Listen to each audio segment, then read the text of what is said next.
Diane, I'm listening to a podcast, Black Lodge Trivia Night. I've never heard so many game aspirations in my life. All right, welcome back to Black Lodge Trivia Night. Again, it's me, Art. Just me tonight. Patrick and Matt are bringing vigilante justice to the streets, and so they can't be here. That's not entirely fair. Tonight would have been a normal recording night. Right now it is a Thursday. It's almost 11 o'clock. It's actually kind of my fault we weren't able to get sort of the band back together this evening. Patrick was going to be out, but I didn't think I was going to be able to record with Matt. He was available. I'm the one that screwed it up. We probably could have done a Black Lodge Trivia Night, but it'll have to be another time. Anyway, so what I thought I would do is I would come back and bring with me a little more Ker Nethalas. Now, I think I mentioned in the last session that you want to keep the PDF updated because they, there's like a errata that they correct. They're really good. I should say, Alex T, he's the creator of this.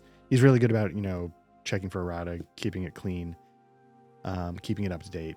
So this book actually isn't 100% accurate on some rules. So like one of the rules I think I was doing for a little while was that on my character sheet, if I can bring it up really quickly.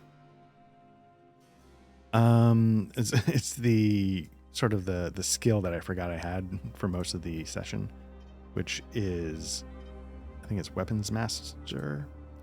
So you see here, evasive strike. I was doing it a ton. You strike at your opponent while at the same time sidestepping their attack. If you score a hit, your next defensive check receives a plus 20. If you go to, I should probably should have popped these out beforehand, but I think I put it down here. Ker Nethalas rule. So now we got 1.5. The book, I don't know if it's 1.0. Originally, I was using maybe 1.1, and I might have mentioned like, hey, I updated the thing, but I didn't go through to see what had actually changed. And so if you go to creating your survivor and masteries, I think that one's called, what is that one called? Weapon Master. Go to Weapon Master, Evasive Strike. You can see here now it's a plus 10. So I'm going to change that. I don't know what else.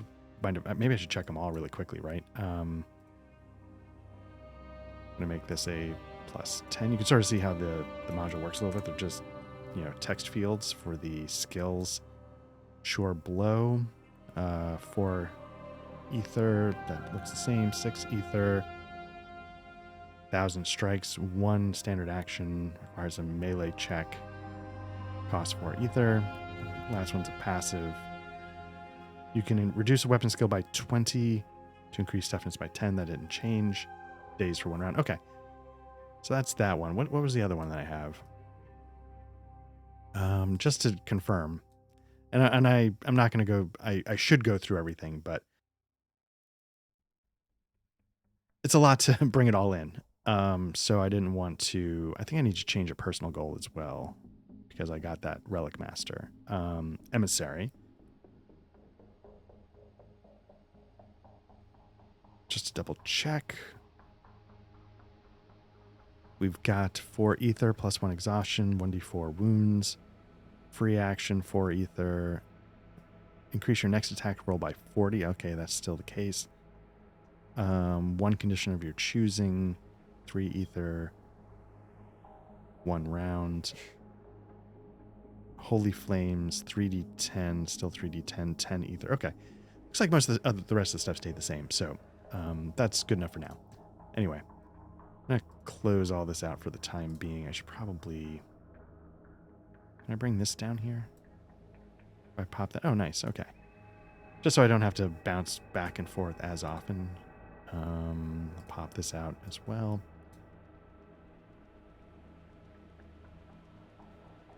Just probably something I should have done before. So I wanted to spend a little more time with Ker Nethalas because when you do the starting dungeon, you get the basic gist of the game, right? It's not like there's huge chunks of the game missing, but it doesn't engage all of the mechanics. And so you're sort of seeing here on the bottom, we had the tension die last time, but what we didn't have was a lair check and a domain exit because it was sort of built into the adventure. So this time we're going to get to take advantage of those. We're going to take advantage of the full suite of adversaries. We were limited to 3 last time. Won't be the case here. What else? Hopefully the rules are still pretty fresh in my mind. I'm sure, like, I did not get them right the last time. Actually, I want to thank YouTube user Lord Gwydion for pointing out that I misspoke when I said that, you take your first action in response to an attack, no penalty. Second one's a -20, and I think I said at one point then, and that's it. It's just -20 from there. That's not true. It's a cumulative -20 every single attack. So if you have to respond to a third attack, that's a -40. You have to respond to a fourth attack, it's a -60. I actually really like that. It's a little bit more to keep track of, but it very much makes sense. Like, the more you have to pay attention, the harder it's going to get. It's sort of looking up there at Savage Worlds. It's sort of what Savage Worlds does. Savage Worlds, I really like Savage Worlds. I don't know if I said this already, and I apologize if I'm repeating myself, but Savage Worlds gives you penalty based on how many actions you take in a round, like -2, -4. Yeah, there's no penalty for the first, -2 if you do 2, -4 if you do 3. But they want you to know ahead of time that you're going to do it, which I get, right? It's not, if you're going to try and do 3 things at once, they're all going to be hard. It's not like, well, it's hard to say, right? That's the thing. But it's a little bit of extra, like, hey, I need you to plot out your whole turn for me right now. And to some degree, you have to say, do I want to do 1, 2, or 3? And I feel like that sort of requires a little bit of predicting. That makes you stop and think, and maybe bogs down things a little bit. I don't know if people often house rule where it's just like, yeah, you want to do 1, okay. Are you going to do a second one? Okay, let's throw a number -2. Oh, you're doing a third, okay. And just take it as it goes. I have no idea. But that's definitely one rule change that was pointed out to me, so thanks to Lord Gwydion. I also want to point out, I'm going to include, I might have included his info in the first one. I'm going to include it again as well, because if you use the VTT Sojour, which is available on DriveThruRPG, I'll try and link all this. I'll, again, get a pencil. Let me write down Sojour. You can get Sojour on DriveThruRPG for like $10. It's a solo VTT meant. I think its focus is it can do a lot. You can do maps, you can do tokens, you can do all that kind of stuff. I think its main purpose though is, I think you can do roll tables, but the main purpose is it journals as you go. So you don't have to journal, but it creates that journal for you, which with games like Midnight Melodies, games like that we've done, especially last spooky season, journaling would have been a big entity, probably, because it just sort of breaks down like your journey. Anyway, he created he basically created a Ker Nethalas module for Sojour. And I'll put the link to his YouTube channel. I'll link to a video where he explains how to use it. The file is available if you join the Ker Nethalas. Well, I guess it's not Ker Nethalas. It's the Discord for the publisher, which is Black Oath Entertainment. If you jump to their Discord, I think the Sojour files are available there. Anyway, so that's the preamble. Enough about that. As I mentioned last time, one of the ways that some people do this is they use this module called Dungeon Draw, which you can then generate a dungeon. You can decide how big you want it, and boom, you got it. One thing I haven't figured out is how to move it into the... Whoops, how to move it into the center. It seems like it sort of aligns top left, which doesn't matter. The reason why is because I have lock view. So if I were to unlock the view, I could, make it smaller and stuff. But if you wanted it to be like on this background, you couldn't really... And maybe I'm just missing how to do it. But what I'm going to do is I'm actually going to use the official... On DriveThruRPG, you can buy graphics for each of the rooms. If you look in the room itself, in the book itself, for exploring Ker Nethalas, you can see here they give you like pictures of the room. So if you're doing it on graph paper, it gives you an idea of how to draw it.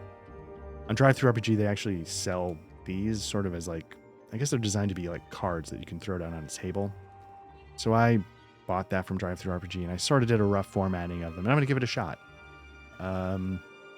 Just to use as much official Ker Nethalas material as I can. So, having said that, let's get started.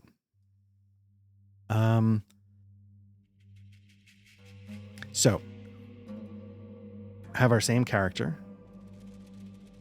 Bring him up. Oh, I forgot I could put him down here. So last time I got 700 XP. I think I was in decent shape because I have a little bit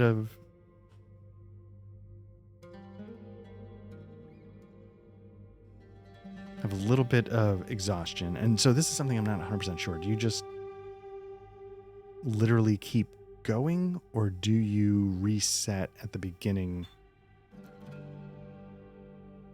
Let me look that up.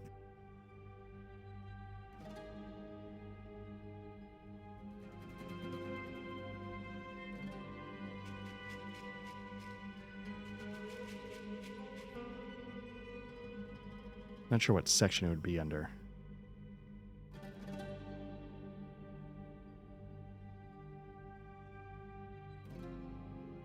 Bring it up here. I got the PDF open here, but let me bring it up here just so you can sort of see what's going on.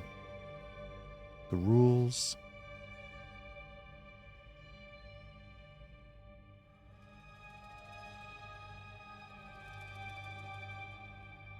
Exploring.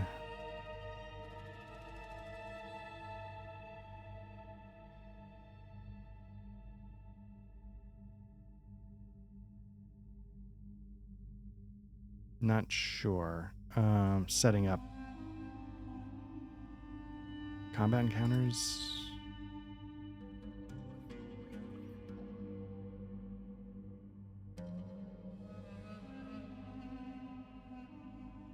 Yeah, I don't know if you reset. So what I might do...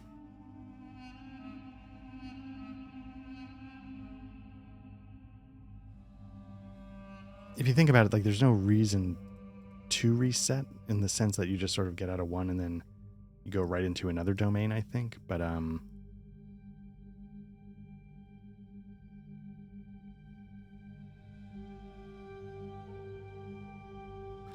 yeah, just I'm not 100% sure. Creating your survivor, the rules, exploring. It feels like it would be in here. Resetting, resting in camp, but this isn't gonna... Taking a breather, camp check. Yes, that's a good question. I don't know if people have thoughts of what they do. Part of me feels like you would sort of start from scratch because you got through. Maybe there's a little respite in between. But I just don't know 100% for sure. So we picked up some light sources. You know, we've got a bunch of like candles that last half as long as a torch. I might have even crafted some torches. I can't remember.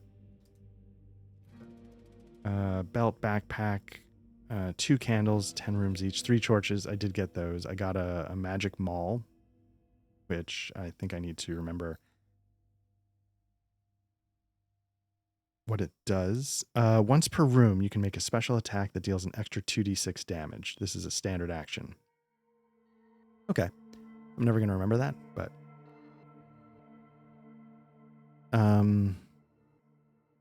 that's good to know. Is there a way... Yeah, I'm never going to remember that. So let's set up a new personal goal. I really like this relic because it seems like a cheap way to get 100 XP, but let's find something else. Maybe I should go with the one that I was going to go with initially, which was...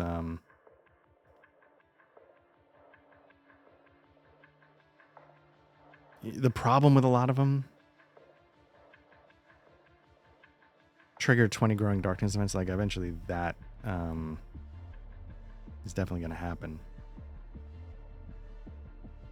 But the problem is that it's, I mean, I guess you just track it up there. It's bludgeoning weapon master. What was that one? Defeat 50 opponents with bludgeoning skill. I'll take bludgeoning damage expert. That was the one I initially took, and then I changed my mind. And I guess I just have to track it up here. What's that one? bludgeoning damage expert.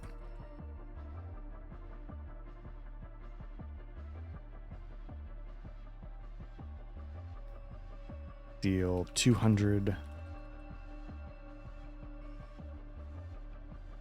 bludgeoning damage for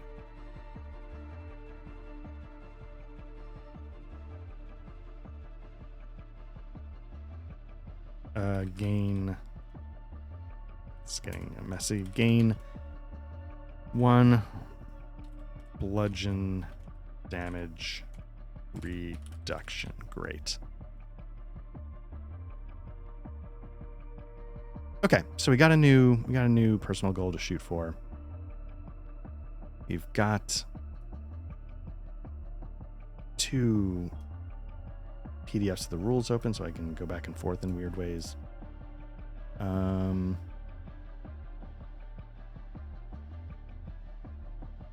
Yeah, we should be all set. So, I guess I don't need 2 copies of the rules now because I needed 2 copies last time so I could keep the starter dungeon open. But we don't need that now because we're just going to do this. Okay, so in order to explore Ker Nethalas, you're going to need a map. Recommended blah, blah, blah. We're going to do that as we go.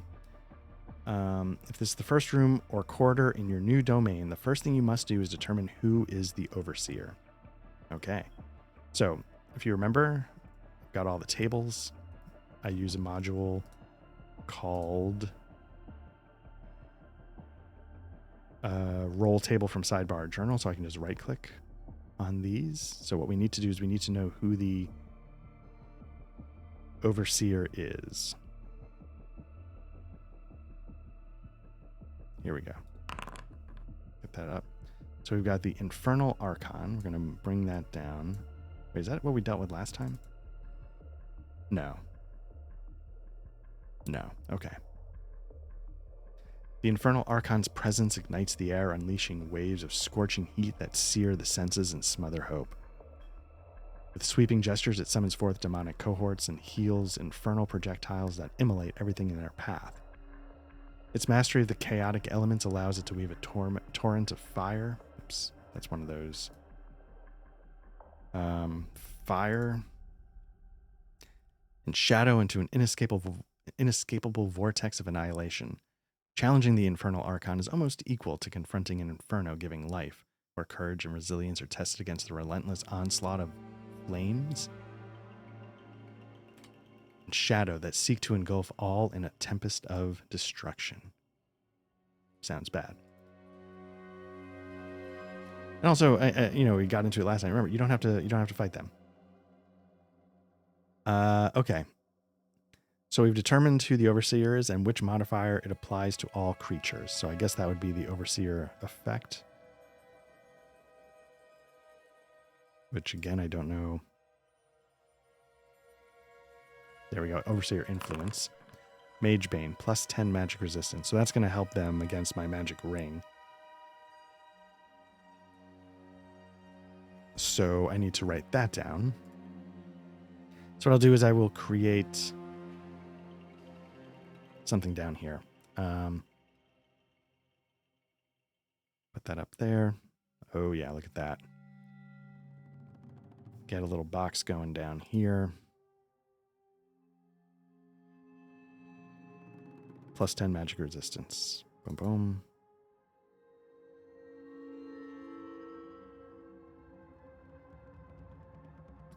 Plus 10 magic resistance.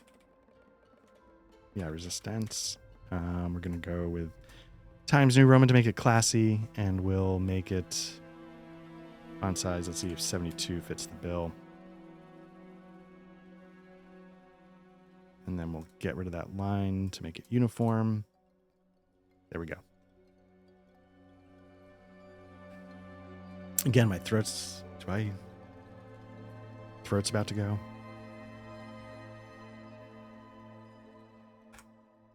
It was doing better earlier. It's just when I started talking like 5 minutes ago.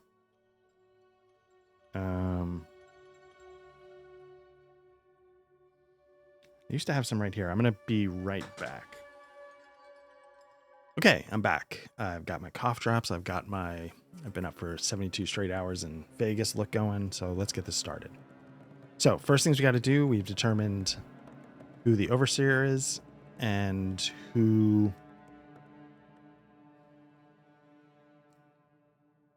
what their power is. Covered by anyone, just so I can see the name. It's the... Oh, that's so small.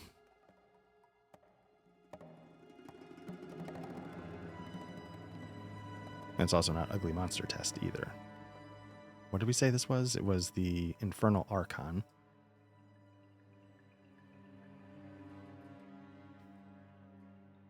Again, probably something I was supposed to take care of on the side that I did not take care of. Renaming the main tokens. It's not the main token, it's the prototype token.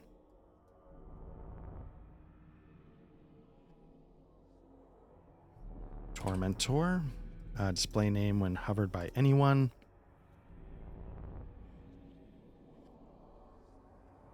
Okay, doesn't matter. Infernal Tormentor.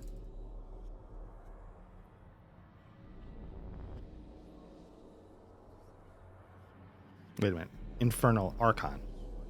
Now I'm messing this up. Let's try that again.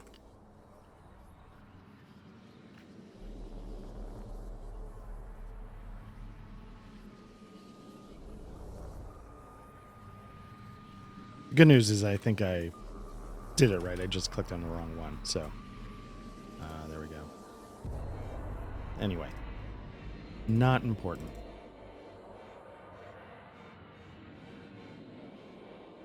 So we've done step one. We've determined those two things. Now what we're going to do is we're going to, I think, pull up our first room. So what we're going to do is we're going to do a D100.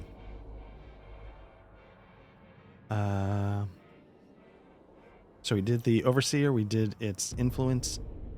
So each time you place a new room, you must make a layer check. We won't be encountering that right away, but... So let's do our first room. We're going to do a D100.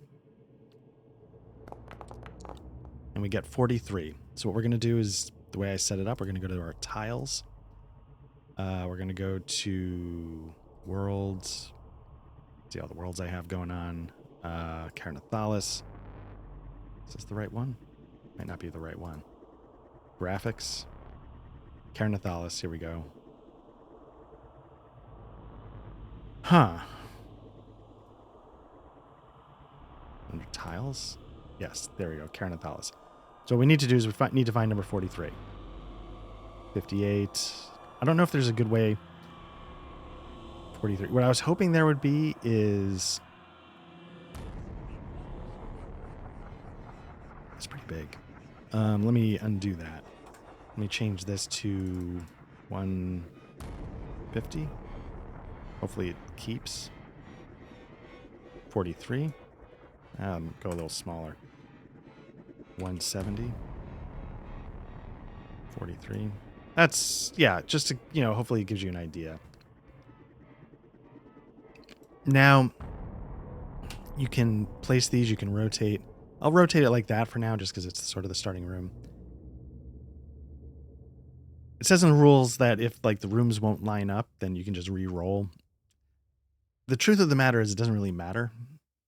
So, but I'll try and make it matter. Bring up my icon.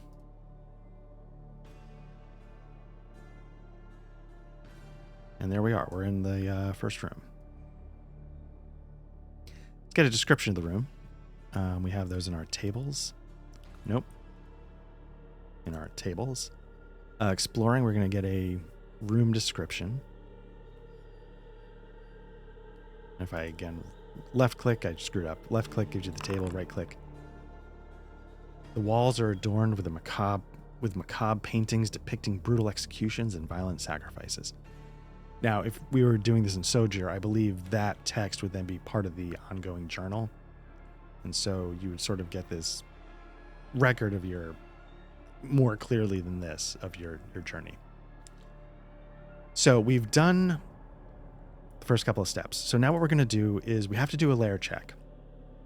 Now there's no way in the world that this is going to be the layer, because it's a descending dice system, much like the tension die and everything else, but you start with a d12. I'm going to do a d12, and if I roll a 1 or a 2, 5. Okay, well, we would then drop that d12 down to a d10, down to a d8, 6, 4, and then once you get a 1 or a 2 on a d4, that's the layer. So as you can see, if you don't use some kind of rando dungeon, it could be a pretty long haul.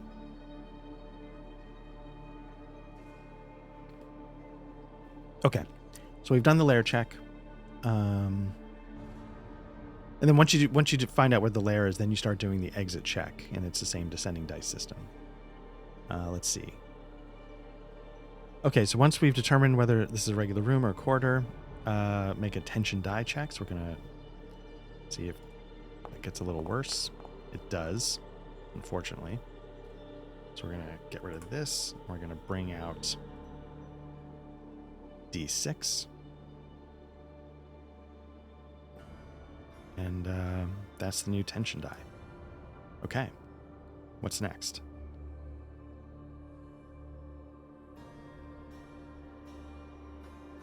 Let's see if there's a combat encounter. Again, in a room, it's a 10 or higher on a d20. So let's give that a roll. 3, nothing. Okay. And last but not least, if you entered a room and there was no combat encounter, you must roll on the events table. So let's see what's up with that. Events. The room is covered in thick mud, and you immediately sink down to your knees. You must make an athletics check to cross it. For each time you fail, you gain 1 exhaustion. So, in the last session I was saying, like, I got trapped in a net and I could exhaust myself to death. I think, and I was like, does that make any sense? I think it makes total sense. That's the whole point, right? Like, if you get snagged and get some bad luck, I mean, yeah, you get trapped. That's it.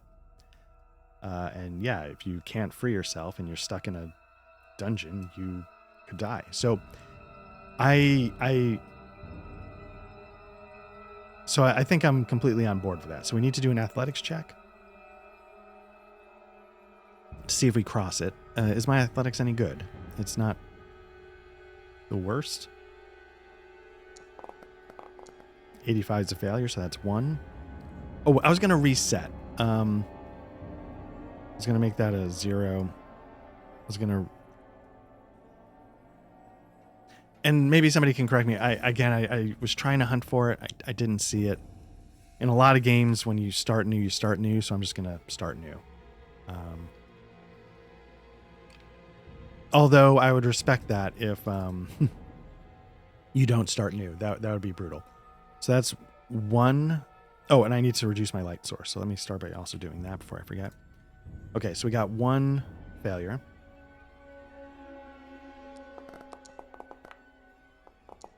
Oh, thought it was going to be 36. It was 76.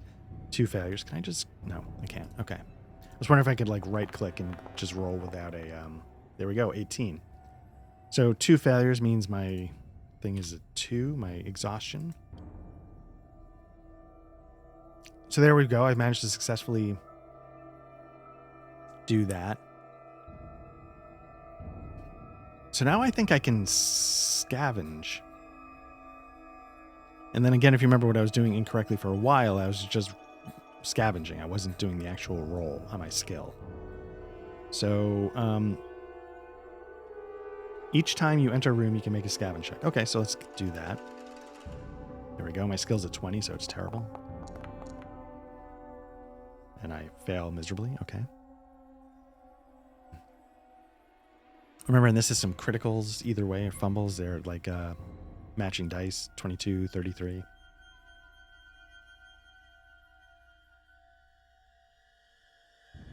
Okay, so there we are. We've gotten through the first room. Now you can see there's a door there. So what we're going to need to do is do a door check. It's locked. So there's a couple things we can do. Let's see. Results of 12 or more. That might not be set up right. Did I set up? Let me see. Containers are 1 through. Okay, let me see. Doors are 12.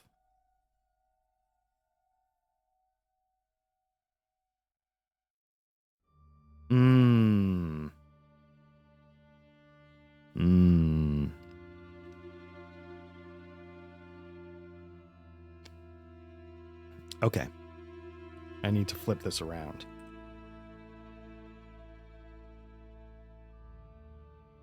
And let me double check containers because that might be incorrect. Because a 10 should be unlocked.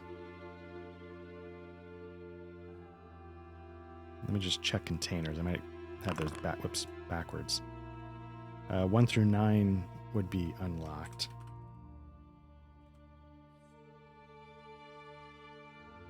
Okay. I don't know if Duck watches these. Duck. Some of my tables are backwards.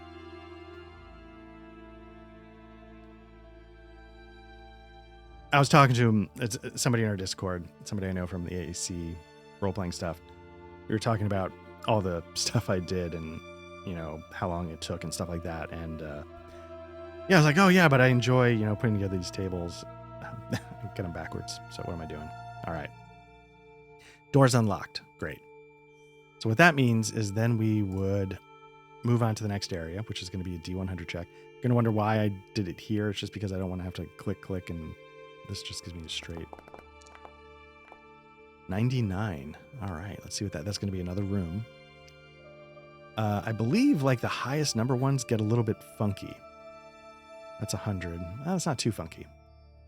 So what I'm going to do is I'm going to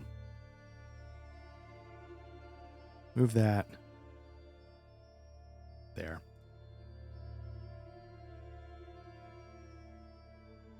I could have cropped it so that they matched a little better, but like there's already a little bit of a border, and I was just like, yeah, whatever. You get the point. Nope. Gotta switch back to... Okay. Even sort of has a nice fit to it, right? So again, we go back to exploring Ker Nethalas. My light source is going to go down by 1. Take care of that.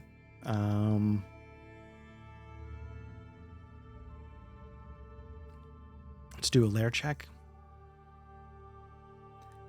Nope. A 9. Nope, not enough to start dropping it.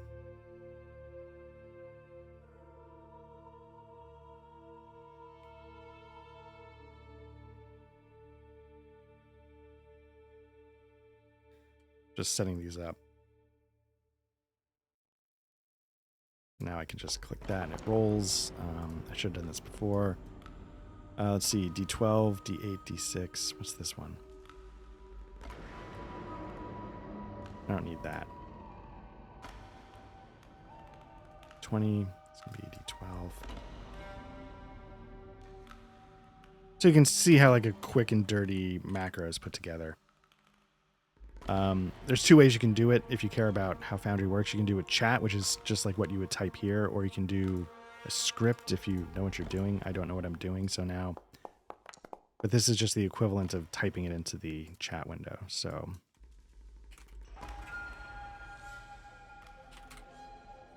So, you know, I'm just going to set up a couple of 1d8s, a 1d6 and 1d4.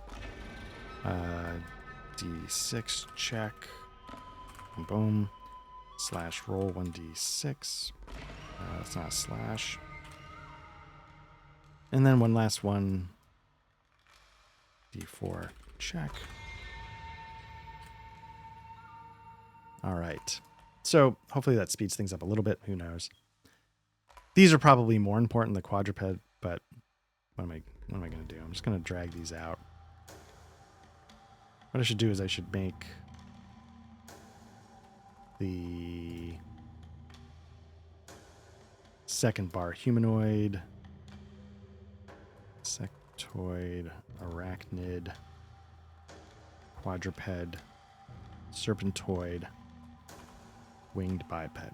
So Hopefully, it's probably a hot bar for that. I don't know what it is. A hot key. Anyway, so we've got the second room. Layer check did not decrease.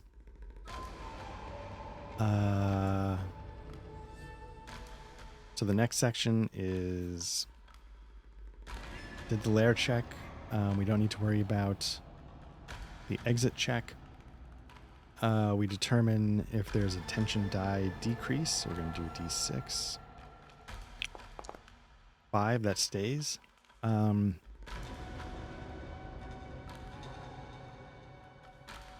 after we do that, we need to do combat encounter, which is a D20.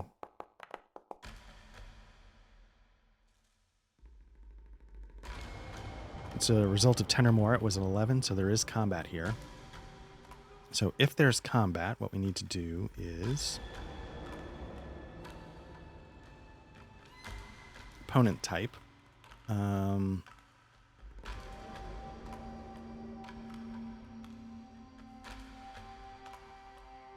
So I think the first thing we need to do is we need to determine what we're facing. So let's bring this up.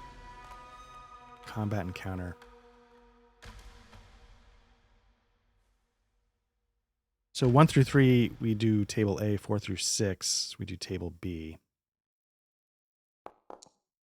2, I probably should have just made a combat encounter and then made those subtables. Okay, so this is an armor construct. I'm going to change its stuff because I never did it before. Display name when hovered by anyone. Update. And then usually I make them a little bit bigger. What's this guy? Appearance 2.5. Okay, so let's bring this guy up to 2.5. And then, yeah, let's bring him out. Okay, maybe it doesn't need to be literally 2. But who cares? Am I upside down?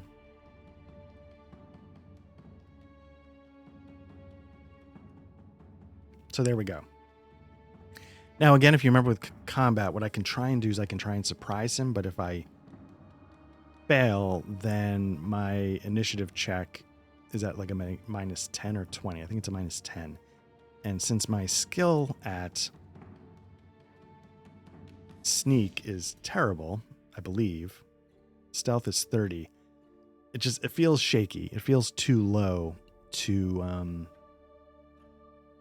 risk. So what I do is I do my perception, I believe, against its awareness. And that's how we determine who goes first. Give them their check first. A 75 is a failure. I might need to find out what happens if you both fail. 68. So what happens if you both fail? Okay.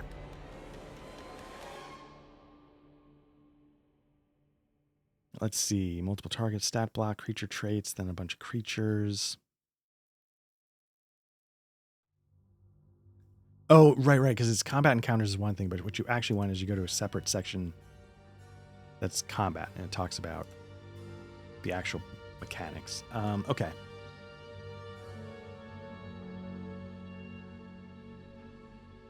So we make the simultaneous checks to see who. Compare both results. If the attacker rolled highest while still rolling below their skill.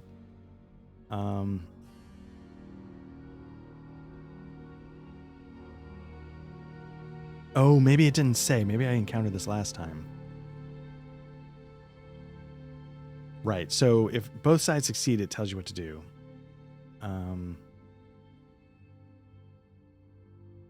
Wait, no. That's the actual attack. Initiative and surprise. Here we go. So let me bring this up.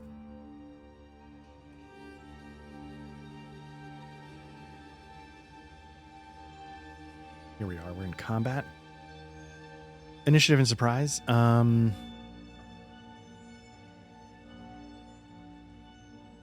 Either side rolls a critical failure. Okay, that's fine. Pitch your perception versus the target's awareness. Whoever wins gets to act first. If either side rolls a critical failure, the opponent attacks as if they had surprised them. Alternatively, and only if your opponent hasn't surprised, blah, blah, blah. Yeah, it still doesn't tell you. So I guess I'm going to re-roll. Because I think we need to know who the winner is. I mean, I failed a little bit less bad, but again, I feel like, oh my God. 7. Okay. Please. 58, failure. 85, failure. Okay. So the construct's going to go first, which means it gets a plus 10 to whatever it's going to do. And here we go. So it's going to attack with its combat skill. 89 is a failure.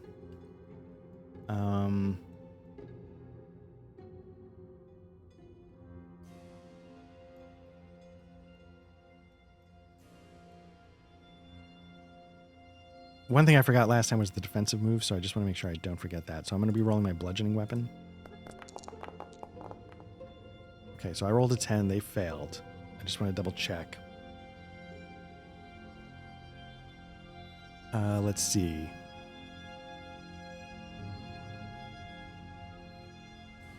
If the defender rolled highest while still rolling below their skill, or rolling an uncontested critical, they get to roll on the defensive move table. Okay, so we compare the results. If the attacker rolled highest while still rolling below their skill, they score a hit. If, on the other hand, it's the defender who rolled highest while still rolling below their skill, or rolling an uncontested critical, they get to roll on the defensive move table.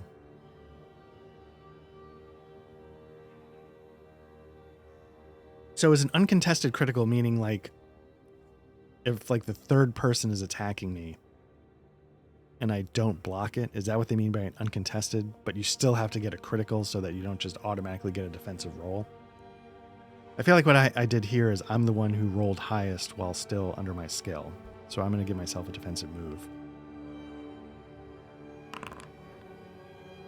Okay, you gain advantage on your next attack. That's great. Okay. So they missed, for lack of a better word, and now I am up.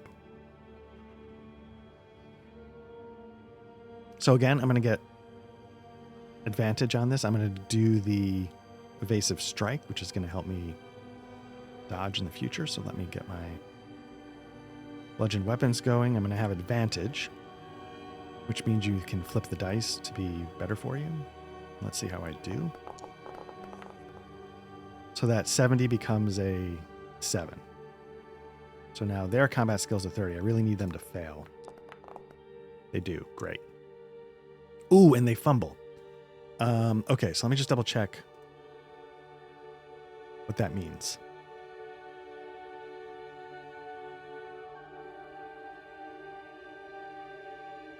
Okay. Doesn't mean anything, actually.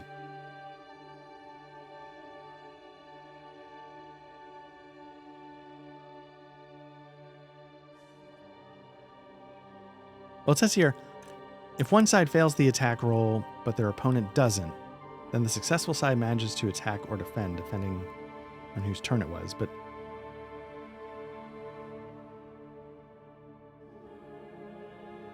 so do you only get a defensive move when you both succeed, but you're the one who rolls highest?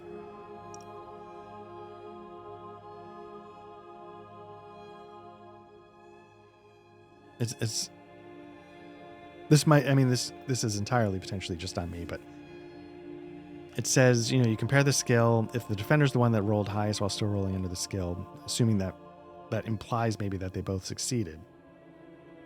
Then you get to roll on the defensive. It says if one side fails the attack roll, but the other doesn't, then they successfully attack or defend. Do you still get the defensive move? Anyway. Let me see. I don't know if fumbling this roll means anything.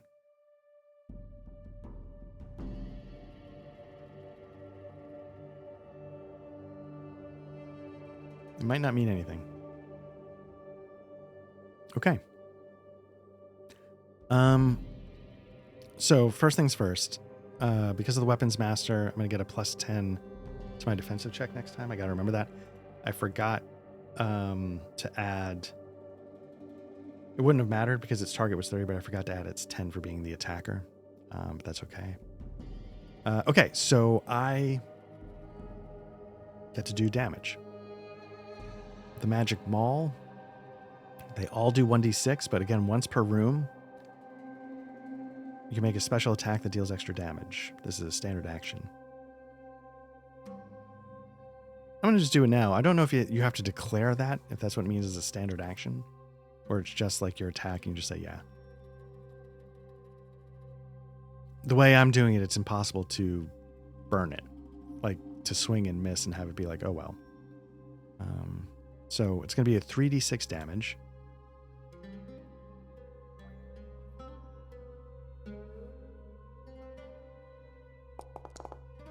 Six, and a 2. Now, again, if you remember, damage is a little tricky here.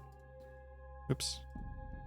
You don't just add the numbers up. You check this chart. So 6, and a 2 is going to be 2, 2, and a 1. So that's 5 points of damage.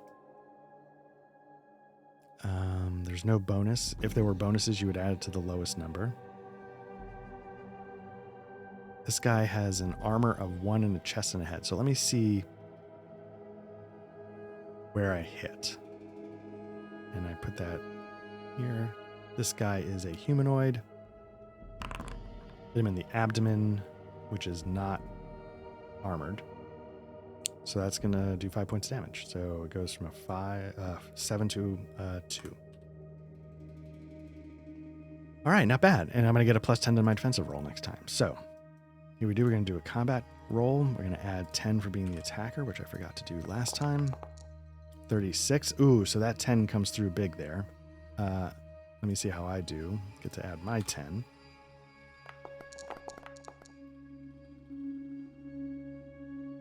Whoops.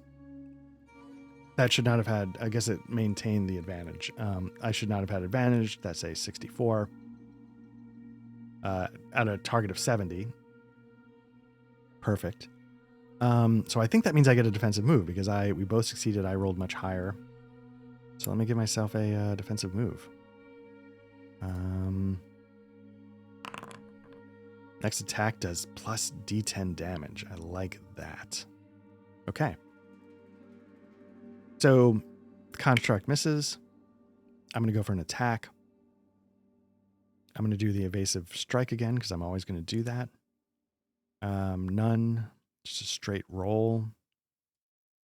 Please. 4. Okay. They're going to get a chance to dodge. They blow it. Great. I'm going to get to do a roll 1d6 plus 1d10. And I get a 3 and a 4. 3 and a 4. They're both going to get me 1 point of damage each. I was hoping for like a sweet 10. That would have been great. But anyway, so we get 2 total. Let's see if this hits an armored location. Left leg is not armored, so it's 2 points of damage, and that's going to kill it.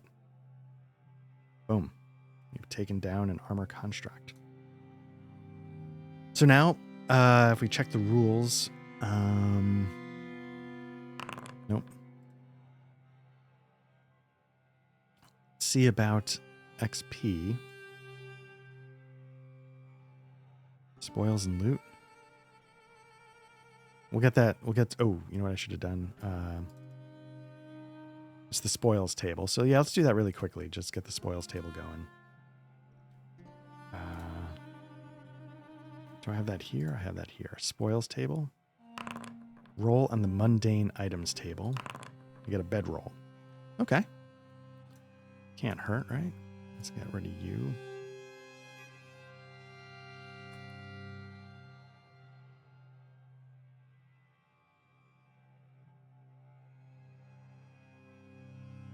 don't think yeah.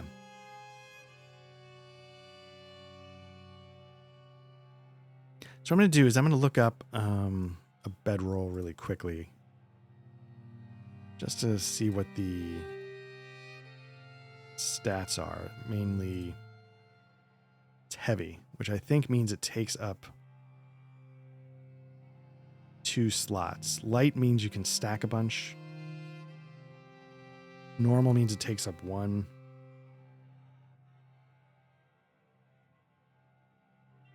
So I'm going to put... There we go. Okay. So we got that. I need my XP, which I think is 50 XP for...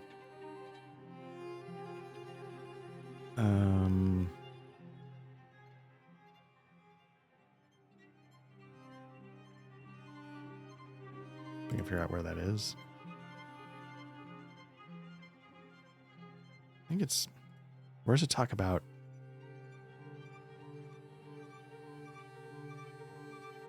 Character progression. There we go. We didn't open a locked door. We haven't done that. We did enter a new domain, so that's going to be 50. And then we defeated a combat encounter. That's another 50. So 100 XP so far. Brings us up to 800. At 1,000, we level up. And then I did 7 points of damage toward my personal goal.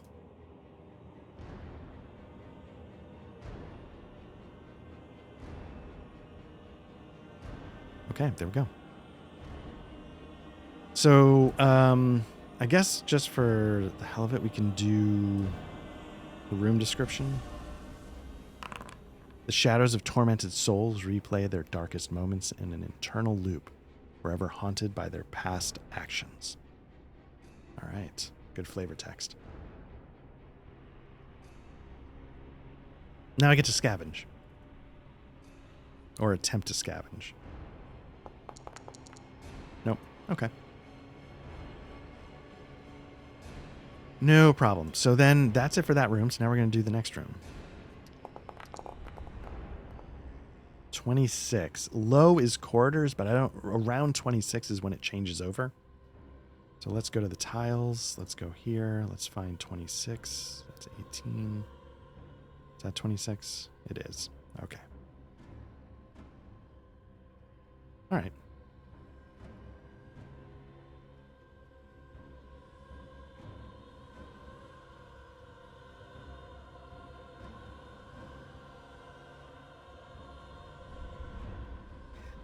But I still have to check to see if the door is locked. It's unlocked. Great. Okay. Oops.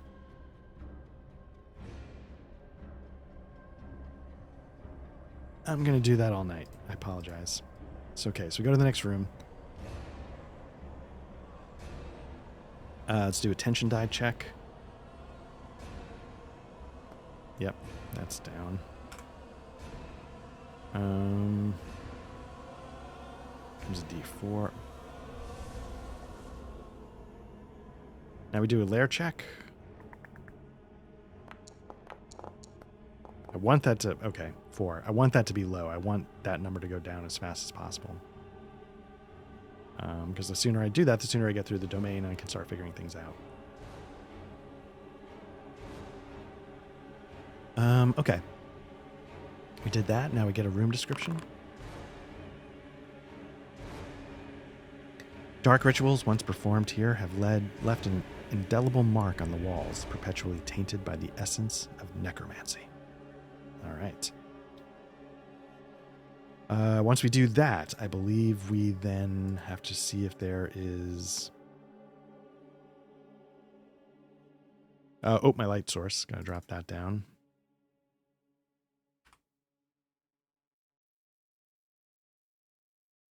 And then I just,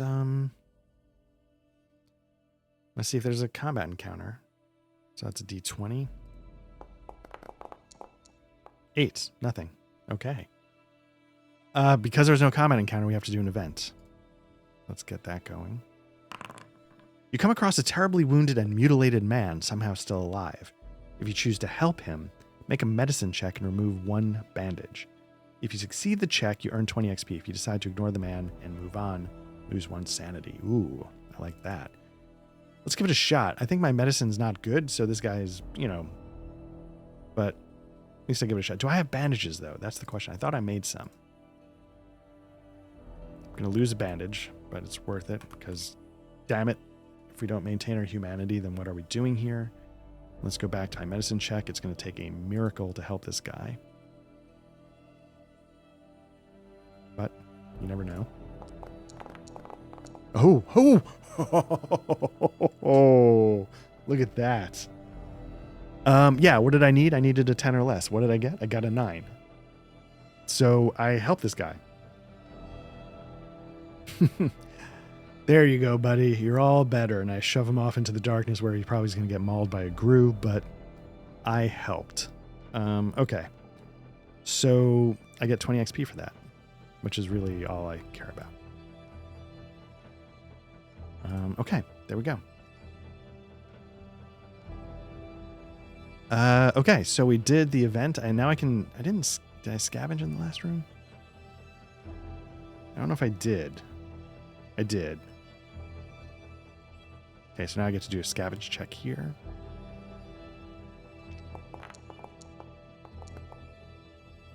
Close. My skill's at 20, I got a 24. Not quite. Okay. So we did that room. So now we're on to the next room. So we're going to do a D100 check to see what the number is. 85. We're just getting room after room after room.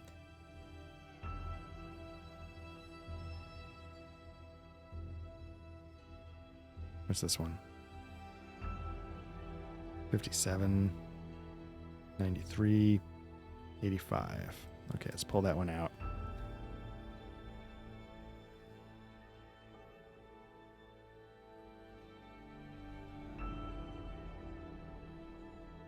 Okay.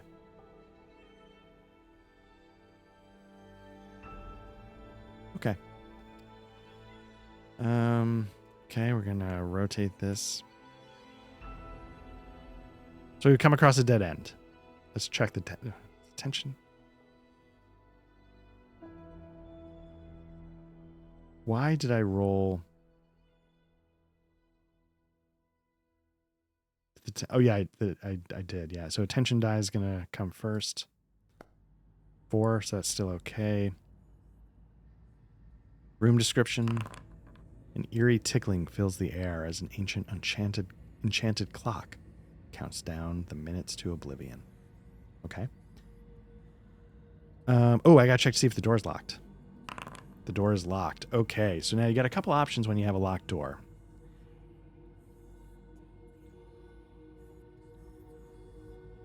Exploring Ker Nethalas, doors and containers. After and only after you've decided to open the lock, whether it's locked or not, you must see if it's trapped by rolling a d10. 7 or higher, it means that it's indeed trapped. You can break down a...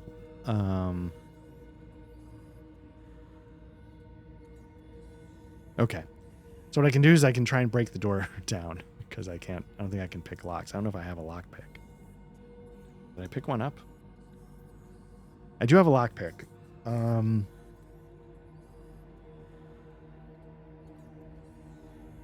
Did I put points to my thievery skill? No, I got a 10 for thievery. Oh my. Okay, so I'm going to break the door down.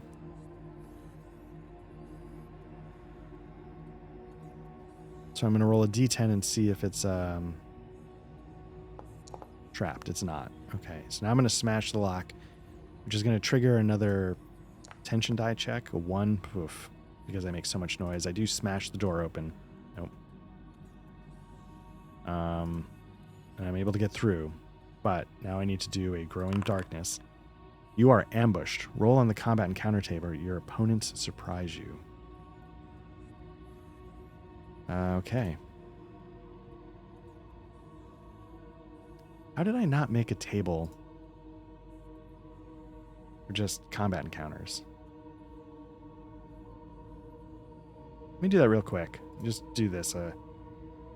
Combat encounter. then what you can do is you can do A, and then B. And it's 1, 2, 3. It could be a coin flip, it doesn't matter. But so then you update with a formula of 1d6. And then what you can do is you can bring this into here. I think I take these two out. There you go. So then, yeah, you do a combat encounter, and I get an Umbra Fiend. So what that means is I rolled a 5, which then went to the second table, and got an Umbra Fiend. So I wonder if I can get attacked twice in this room because I got ambushed. I really don't know. 2.5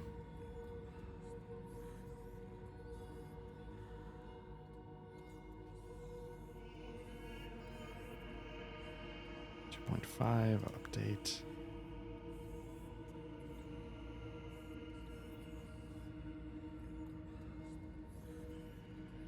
Yeah, I don't know. Regardless, this is going to go back up to a D8 when the time comes. I'll just take care of that now because I'm going to forget.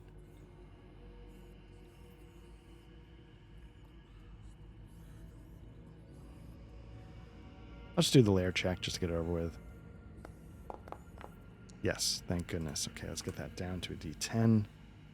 Oh, I didn't make a D10. Okay, let's just so yeah, so what I need to do is I need to make a D10. I can't believe I didn't think to do that. What I'm going to do is I'm just going to do an upside down D12 for now. And then someday I'll make a proper. This is stock art that I licensed, so I can make the token really quickly. It's just a bit of a hassle. So we got a D10 now for the layer check. That's, I guess, good. And what we're going to do is we are going to, I guess, I get surprised. So that's the first thing I need to double check is what does that mean to be surprised? Do they just get a free attack right off the bat? The rules. Combat.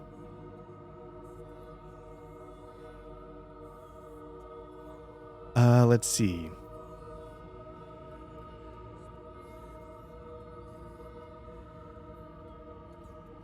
Surprise, surprise, surprise. Oh, this is a little weird, is it not? Initiative and surprise. When you are faced with an opponent and combat is clearly taking place, you must determine who gets to strike first. This is done by pitching your perception versus your target's awareness. Whoever wins gets to go first. If there's a critical failure, you attack as if they are surprised, as explained below. Okay. This is done by comparing your stealth against your opponent's awareness.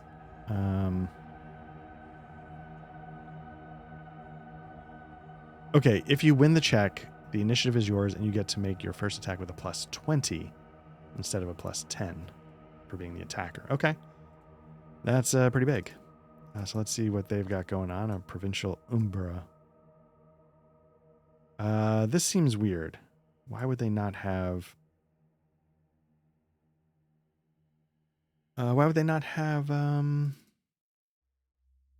stats? I think this is going to be a mistake on my part, but let me double check. Let me see. I'm bringing up the rules. I want to bring up the combat encounters. Umbra Fiend. Yeah, 40. How did I not get that in there? That's what I'm going to do is I'm going to get rid of that. I'm going to bring up... Nope.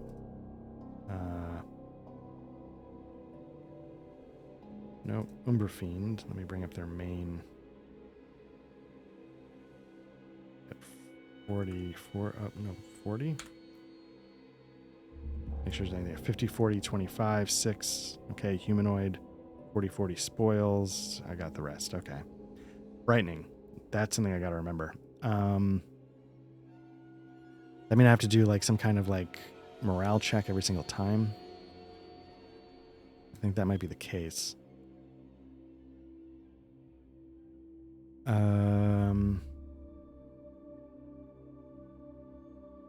That might be the case. Creature traits. Because I think last time I just typed it in. Frightening. Requires a successful resolve check every turn.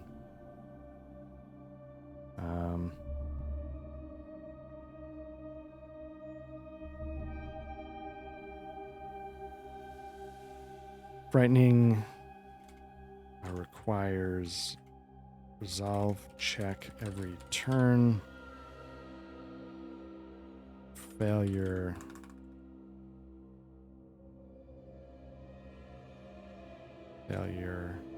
costs 1 sanity. Okay. Okay. But we do that when it's my turn. For right now, they're just going to get to attack me with plus 20.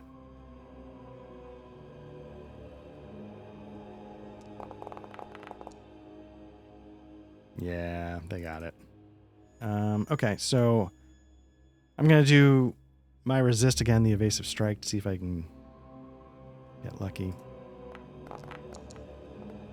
6. Ooh. Oh, okay. So I succeed because my target's a 60. I got as high as I could possibly get. So we both succeeded. I got higher, which I think means, again, I get a... I think that means I'm going to get a defensive move. You get a moment of respite after fending off your opponent's attack. Recover 2 toughness, 2 health. Okay, I don't think I'm losing anything. You know what? I was down 2 toughness, so even if I didn't start over, I would have gotten it back here and it wouldn't have mattered. So regardless, either way, it sort of worked out. Okay, so what I'm going to do is I'm going to, I guess, attack like normal. And we're going to go from there.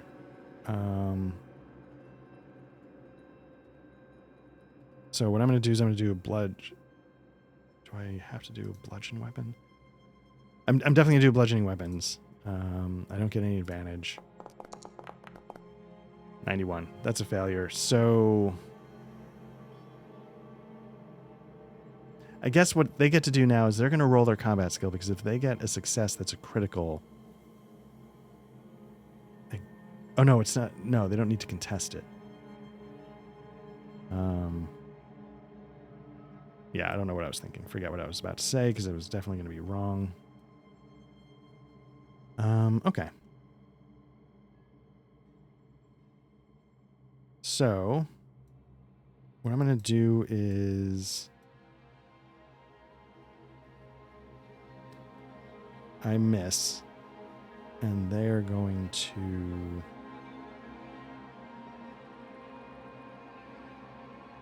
I'm going to have them attack, just see, do they get a defensive move? I think they could, right?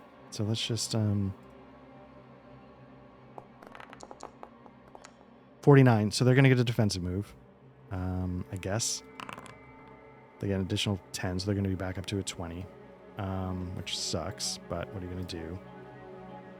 And then, let me see. I've got some...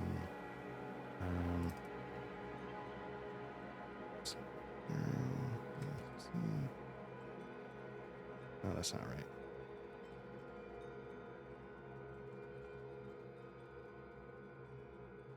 How's that not right?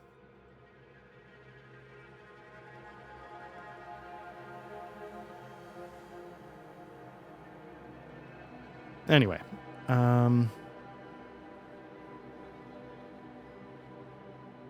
Sorry, I jotted down a note that... for something specific that I'm not sure why it's not working, but that's okay. It's not that important at the moment. Okay, so that's my attack, I guess. An abject failure. So now they're going to get to attack with a plus 20 again.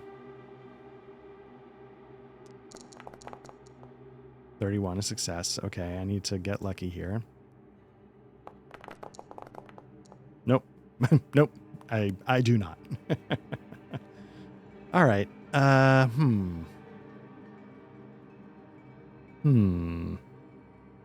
what I think I'm going to do is...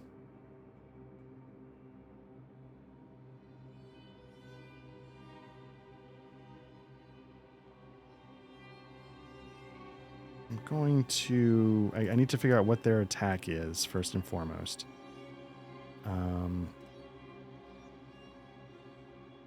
And we're going to go from there. So I need to roll on their D6. I'm wondering if it's... I doubt it's going to work again. I wish I could figure out why it didn't work. But does this work? No.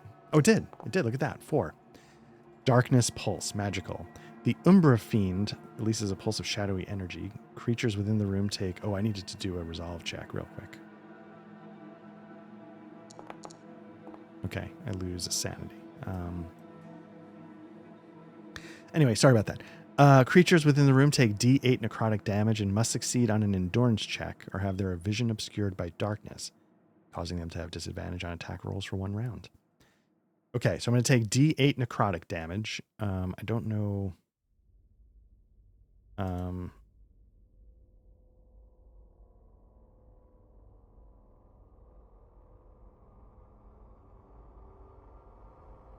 I don't know...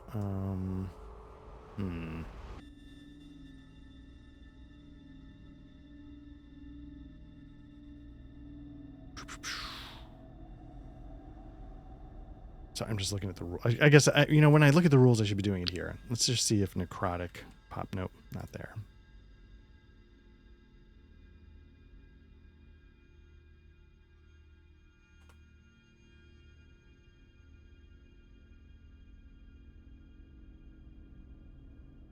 Okay, it's giving me a lot of creatures that do necrotic, but what does it mean?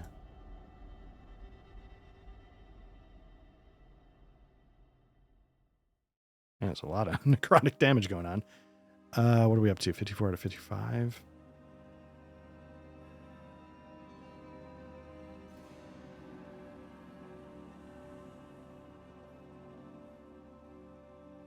Would that be a condition? Necrotic?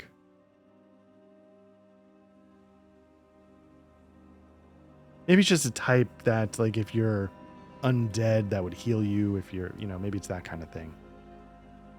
Maybe it's not something I need to actually worry about in the moment. So let's do a D8 for that. It's a 5. Where do I get hit? Please be somewhere armored. Left arm.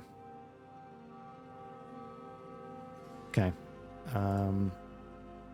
Take 5 points of... I don't take literally 5. What is that going to be? 5 is 2. Okay. 2 points of damage to the left arm. That's first toughness. Okay.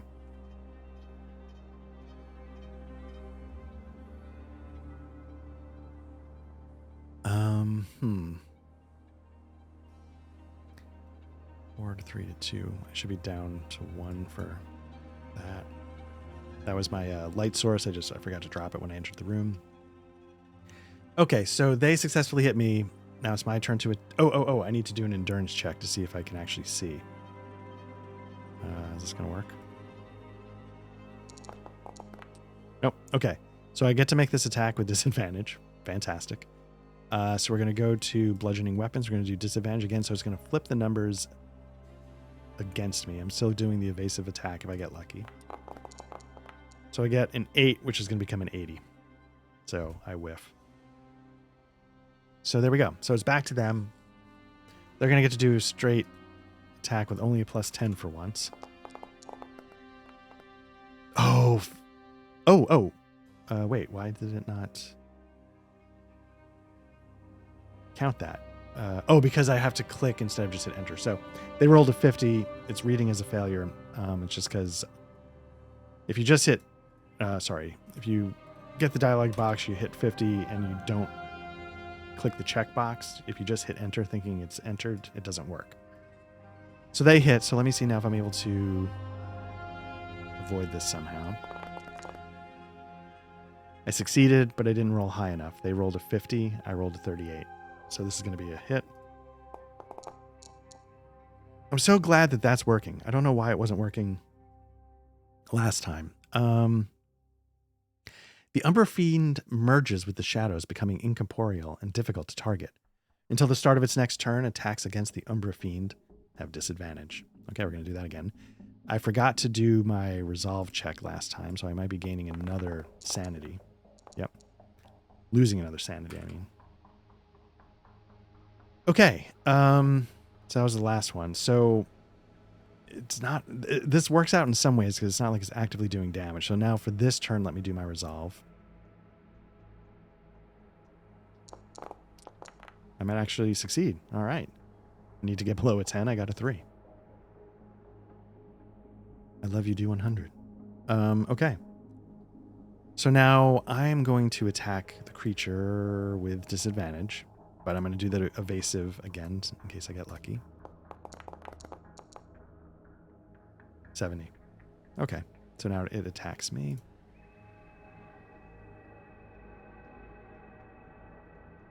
I want to make sure I'm not forgetting.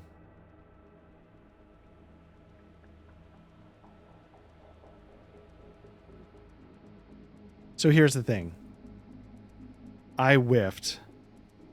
Should it roll and it succeeds, does that give it a defensive move? I did that in reverse, so I feel like I should do that here, right? Because I feel like that's part of why I was like, oh, combat's just bouncing back and forth, but I was forgetting defensive moves. I was forgetting.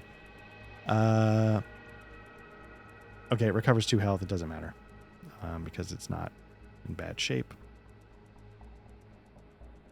Okay, so it's going to attack me. It gets a 10. Nope.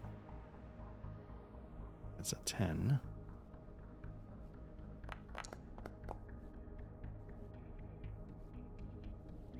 And it gets a 53 for a failure. So again, do I still check? See if I get a defensive move. Because it's supposed to be like... I feel like it's supposed to be at the same time, right? I got a critical success. I'm going to say that definitely gives me a defensive move. Your next attack doesn't suffer the usual negative 30 modifier to your attack skill when targeting specific body parts. There's a couple F's missing there, so... let me bring up the table. I rolled a 10. So let me just clean that up a little bit. To your next... So what I can do is I can go for a specific body part free of charge. So this monster is humanoid. It's got a weak spot of its head. So I can go for its head as a free shot. So I'm going to do that. Again,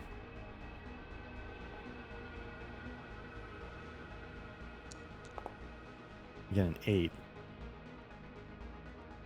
Again, I'm doing the evasive. Just assume I'm always doing the evasive. I might not remember to say it every time. So we both succeeded, but they rolled higher, so they managed to fend off my attack. And they get to come at me again. 94, I miss. Oh, thank goodness. So is this when I would... I genuinely... I don't know why I'm getting so tripped up by this, but I am. And I don't know why. Yeah, I'm sorry. I'm just sitting here blank because I'm just checking things. So again, the idea is like they say an uncontested critical. Does that mean like if they, in my mind, again, that's they don't even try. And then do you still check if they miss? Because again, it's supposed to be sort of concurrent. And then whoever gets the better, if the defender gets the better. I'm trying to remember, like the only other, I'm sure there's plenty of games, but one game that I've messed with that has something like this is Harn. But it has like these combat resolution tables, which I'm a big fan of, that make it a little, not a little, it's just, it's lined up. It's right there. So Well, what I'm going to do is I'm going to do my check and just do what I've been doing. If I succeed, I'm going to give myself a defensive roll, a defensive move, just to move combat along.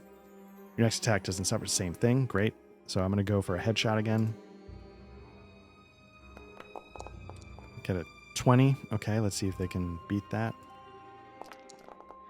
A 7, so they don't. So when you hit somebody in a targeted spot, I think it counts as a critical. Let's just double check that again, because I think it happened before in one of the earlier sessions. I just don't exactly recall what I'm doing. Okay, the attack roll, combat, targeting body parts. You can choose a target a specific body part. Has 2 potential uses, either targeting the creature's weak spot to ensure a critical hit, or disabling a limb, which reduces the target's attack skill by 10. Oh, interesting. I did not know that. Okay. Oh, I see. Okay, but you got to declare disabling attack beforehand. So what I could have done is I could be like, oh, I'm targeting its arm, so that every attack negates that plus 10 attacker bonus.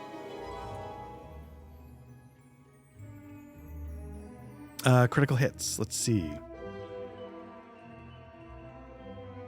Combat critical hits have their damage doubled. That means if you roll a d6, you do 2d6. Okay. That's what I'm doing then. Okay. 2d6. Does this thing have armor? None. Great. Rolled a 6 and a 3. So again, just to remind you, a 6 is 2 points, a 3 is 1 point, so that's going to be 3 points of damage.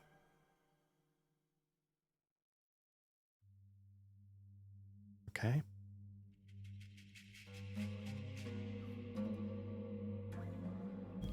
Okay. And then So that was my attack. I don't think I did my resolve check. I did not. So let's just do that really quickly to see if I lose some more sanity. 29, I do, right? Yeah. That's down to a 10. Okay, back to this guy attacking me with a 10 bonus. Oh, his dice looked like an 85, turned out to be a 25. Bludgeon weapon. Again, I'm doing 35. Oh, I succeed. Again, we both succeed. I got higher, still under my skill, so I'm going to succeed. I should have gotten... Sorry, my last attack should have been an evasive strike, so I should have gotten a plus 10, which would have made that target a 70. Didn't matter. So I managed to evade, so let's give myself a defensive move. You gain advantage on your next attack. Great. I'm just going to go for another straight evasive strike. Oh my god. So I rolled a 98, but with advantage, it's an 89. So it doesn't get much worse than that. Okay. Wow. So it's back to them. And what I'm going to do is I'm going to roll its attack, which is going to be, again, a combat skill of 40. Oh, but it should be a 50. I didn't, but it's a 53, so they failed. I'm going to do my check to see if I'm able to give myself a defensive move. I got a 2, so I do. Again, I have no idea if that's correct, but it feels right. So I don't know if it's factually true, but it feels true. Science in America. You get a moment of respite after fending off it, so I regain 2 toughness. I've taken some hits, right? Yeah, so I get my toughness back, so I'm back up to 16. There we go. Nice. I like that. And then it's back to me. So this is going to be another, again, evasive strike. Nope, that's my bladed weapon. Let's do bludgeon. 36, not bad. They're coming at me with a 40, so they have to succeed. There's a very narrow success window that they have to avoid this. And they don't. So I'm going to get a successive strike. I'm going to hit it in the, what now? The right arm. I'm going to do 1d6.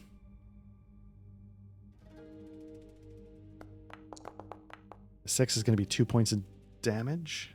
I won't bring up the chart again. We've seen it a bunch. So it's down to 1 health. And I got my successful evasive strike. So it's going to attack. Oh, I forgot to do my resolve check. Just going to assume that I blow it.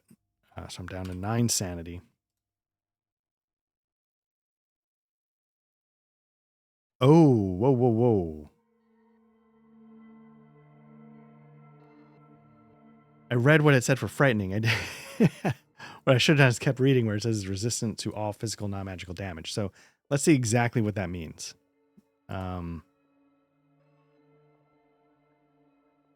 Woof. Where would that be?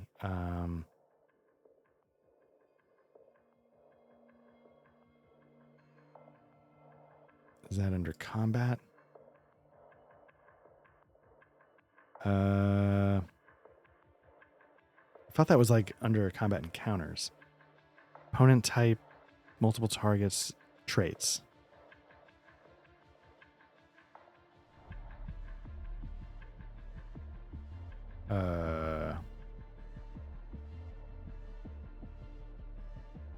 So it's not immediately.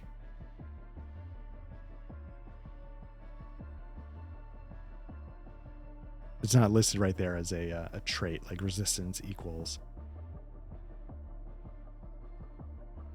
It says when you attack a creature with magic resistance, they can attempt to resist it with a magic resistance check. I think I wasn't paying attention because in my head I thought it was magical damage. And I was like, oh, I'm not going to do that anyway, so who cares?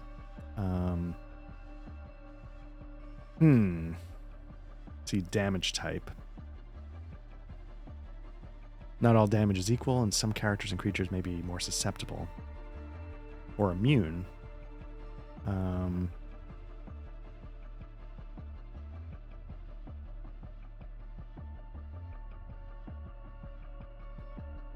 Resistance is halved. Okay. That's what it means to be resistant. So I've done 5 points of damage. It's not immune, so we're going to cut that in half. I'll give it, I guess, 3 points. Would you round up, down? I'm going to round down just to... So instead of doing 5, I've done 2.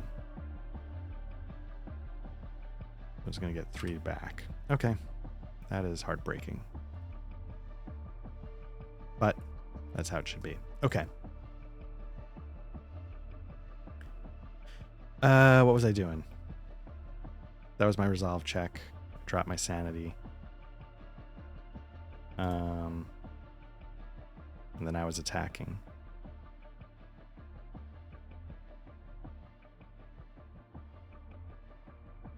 Or was that? Right, I just did damage, and then I forgot to do my resolve. Okay, so yeah, so now it's back to the creature. Woof. Okay. Did I already do my 2d6? Did I pop that right off the bat? I think I can do it once per room. And I believe I definitely did it. I'll skip it for now, but because I can't remember. But I know I did it right off the bat in the first. I thought in the first attack. And then here I thought I completely blanked. This is a magic maul, though.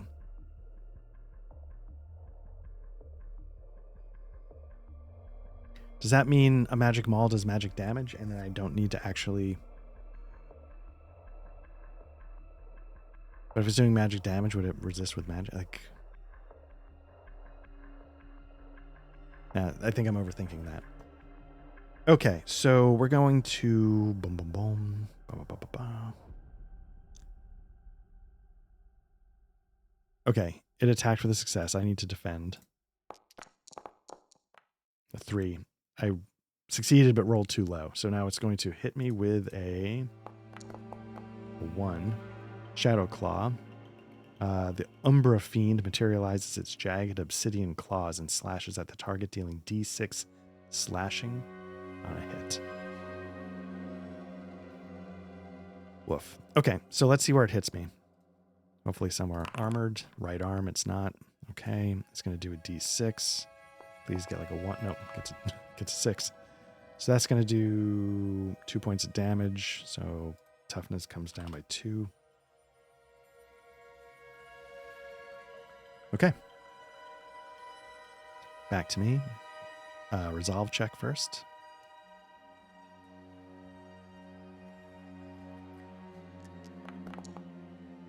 Oh, I saw the double 0. I'm like, maybe? Nope.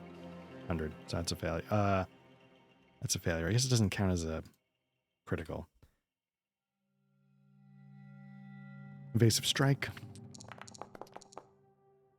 13. 90. Nice. Okay, so I'm going to hit. I'm going to hit it in the chest. It's got no armor, so I don't have to worry about that. 3 is going to do 1 point of damage, which means it takes half. So it's like, does that mean it must do none? So I feel like I'm only going to do damage on a 5 or a 6, which means I might go crazy. See, now I'm starting to lean the other way, like, oh, maybe I didn't use the 2d6. I'm just checking really quickly.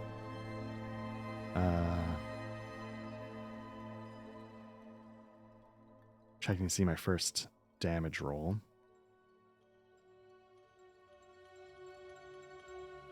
I don't think I did.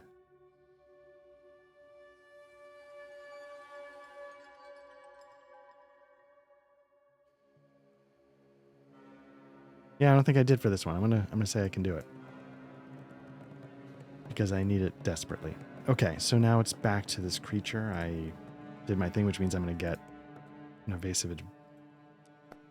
Get some help here on my evade. So it got a 16. I'm gonna try and evade it with a 10 bonus. 61 means I successfully do it. Let's give me a defensive move. Next attack doesn't suffer the minus 30. Great. I'm gonna go for its head. So let's do it.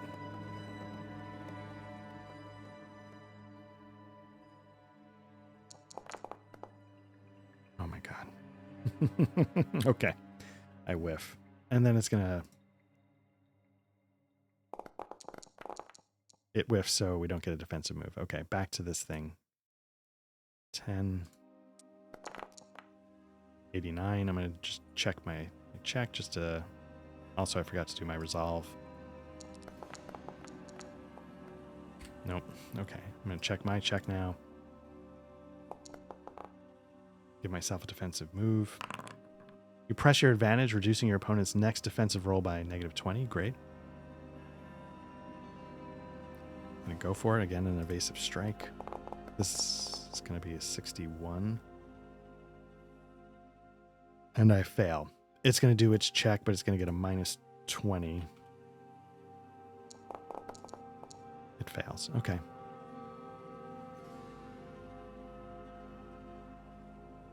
I didn't check my resolve.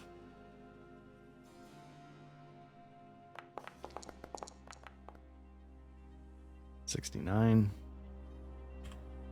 I'd make a crude joke if I weren't going completely insane. Down to 6 sanity. Okay. This thing attacks me. It's going to go to 10. For 1. Okay. A lot of room for me to beat that if I can just get under 25. Perfect. Oh, thank goodness. Defensive move. If you were prone, paralyzed, stunned, or similar condition, recover. Otherwise, your next attack receives an additional +10. Great. I could use it against the evasive strike. 66 is great. I don't think it can dodge this. There might not be any point to... Oh, no, if it gets a critical. It succeeded, but it did not get a critical, so... this I'm going to unload. This is going to be the +2d6. So I'm going to get to do 3d6 damage on this one. Where am I going to hit it? Left arm. Could have used a head there, but... So let's do the 3d6. 5, 1, and 1. The 5 is going to get me 2, so that's going to knock it down to a 3.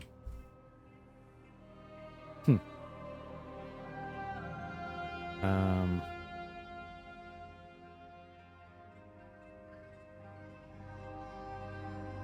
did I... Again, things go so quickly that I think I keep forgetting my resolve. 45. Huh. I'm down to 5 sanity. That's why I'm humming and hawing.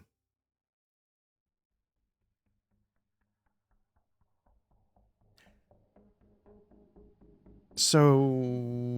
Ooh, okay. Okay, so that was my attack. Back to it. Getting a 10. Nope, that's not going to count it because I just hit enter. Still would have been a failure because it's... Yeah. They rolled a 54. They needed a 50, so I'm going to come back with my defense. I got a 13, which I'm going to say gives me a defensive move.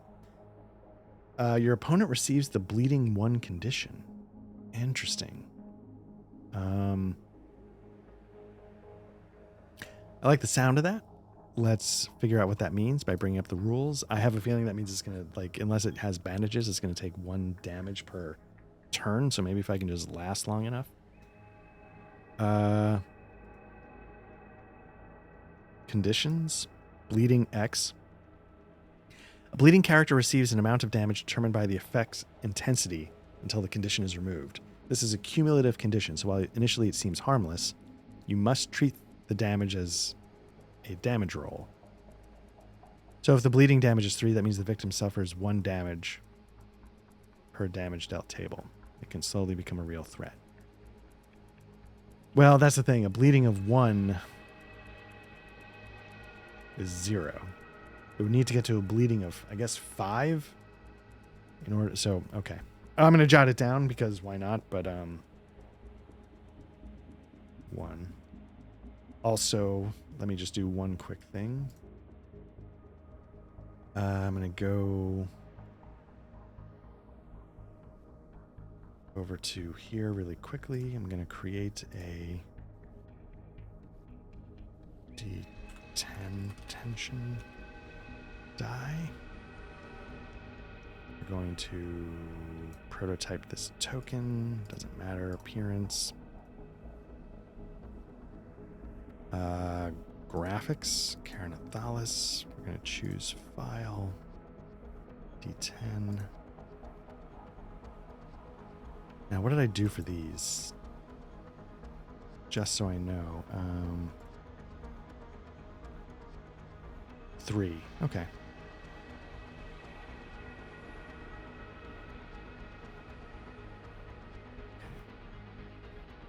So, and then I'm going to make this a D10.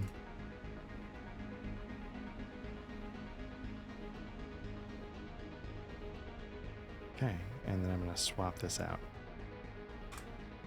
I know it's not important. These are little things that are just like, ugh. Okay, so we got a D10 layer check. Okay, so we know what the bleeding does now. That was my defensive move. So now I'm going to do a resolve check. This is the beginning of my next turn. 21 means I drop down to a 4.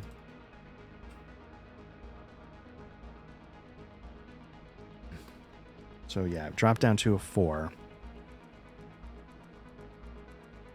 Gonna make my attack.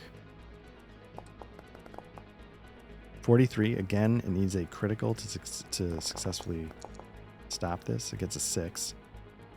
So it doesn't. I'm gonna get to attack with a D6.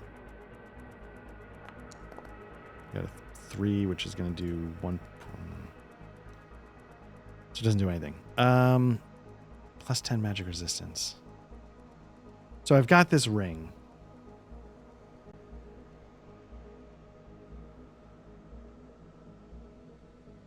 Ring of Arcane Tempest.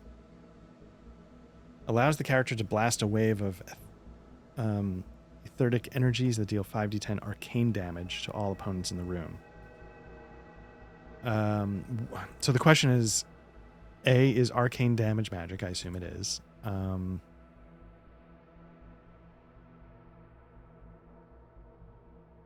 And where did I see the resistance? Was that...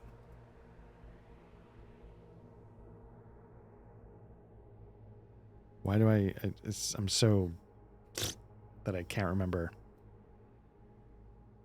what I'm doing.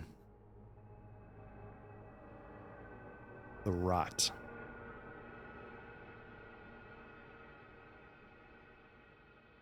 Yeah. I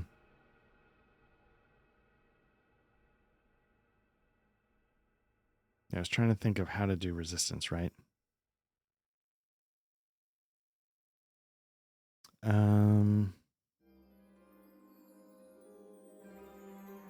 So I'm going to say, I think this is definitely not, it's not you, it's me. I struggle a bit with the organization of the book.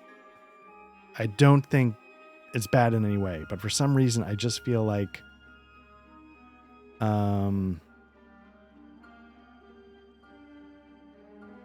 don't know why. It's never the first place that I think to look. Like, I just looked up resistance type, and I don't know why I can't find it. I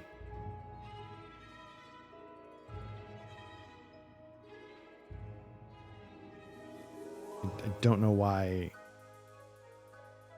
So, and that's why, like, part of it, it's not you, it's me, because I just looked at this and I can't find it.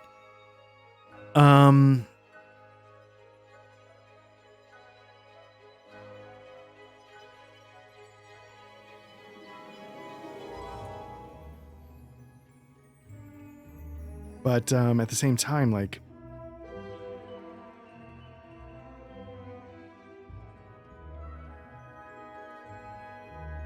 so magical resistance, like when you attack a creature with magic, they attempt to resist it. Does that mean they just don't take any of the damage? So if I blast this with the ring and it succeeds on its magical resistance check, I'm assuming that means it just doesn't take any damage. How often can I use it? Once per camp rest. So here's the other thing. Since I sort of did a reset between domains, I'm just going to... I haven't done a camp rest since I defeated the Overseer, but I'm just going to say you sort of start new because it would just be too much to track, I think.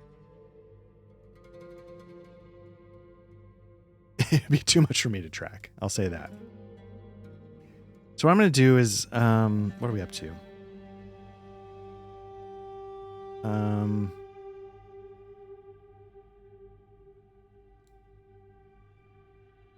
I did damage. I got a 3. I failed my resolve. So it's back to the creature.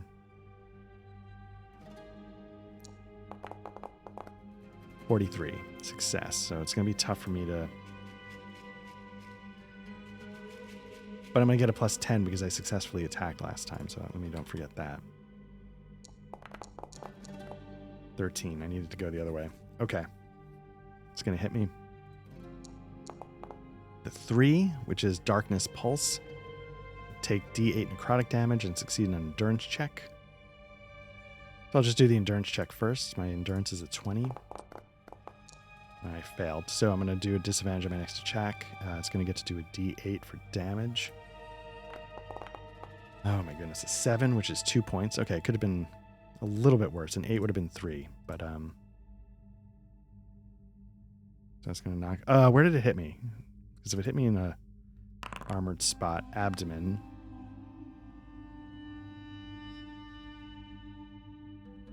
Rigid leather.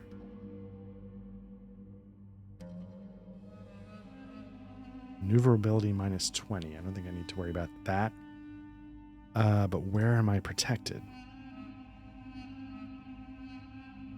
Torso, chest, and abdomen. So for me, I guess that counts. So I'm going to take a hit. Protects me against 2. So, okay. So I don't take any damage from that. It's back to me. Resolve. See if I go a little crazy. Don't mind if I do. Down to 3. I need to figure this out. I'm going to do a ring attack and hope it doesn't...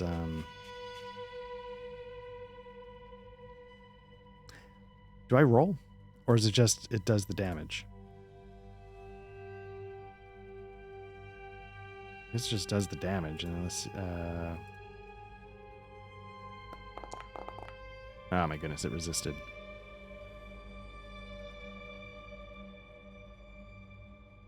So again, does that just mean that's it? Like it doesn't.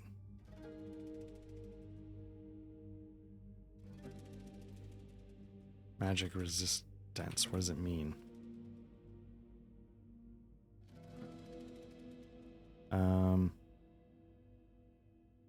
This represents your character's ability to resist the effects of magic directed toward them. It's a crucial element of character survival. It's a skill. Yeah, okay, that's great.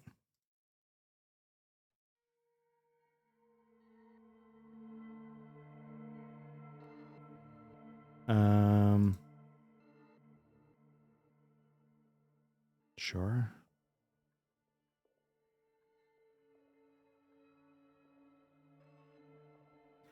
Let's see. I really wish.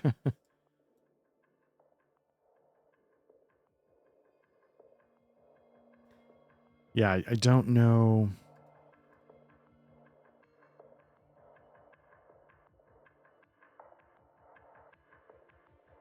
It says, when you attack a creature with a magic ability, they can attempt to resist it by passing a magic resistance check. But what?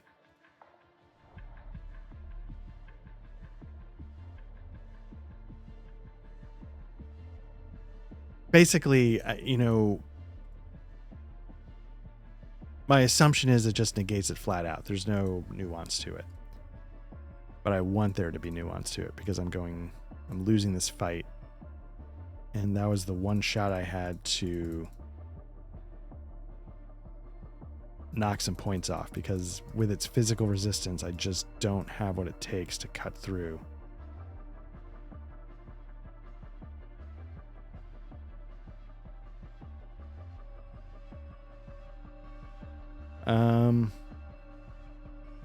Oh, I'm back at the beginning. Okay.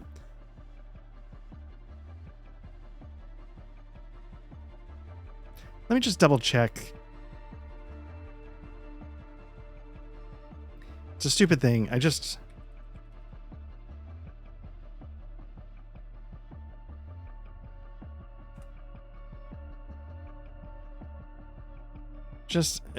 checking arcane damage to see if it says anything specific about that. Like, is there a difference between magic and arcane damage? Because again, that would be great if there was. But I'm going to say I guess I'll just say it resists. I really needed that to come through. It did not. Back to the creature. 97 misses. I'm going to see if I can get myself a defensive move. I do not. Back to me. I might have to run away. I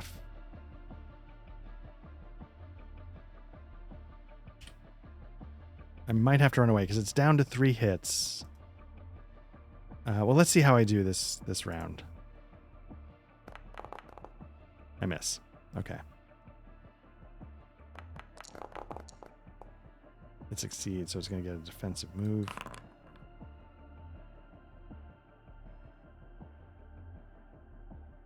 Okay, I got to run away.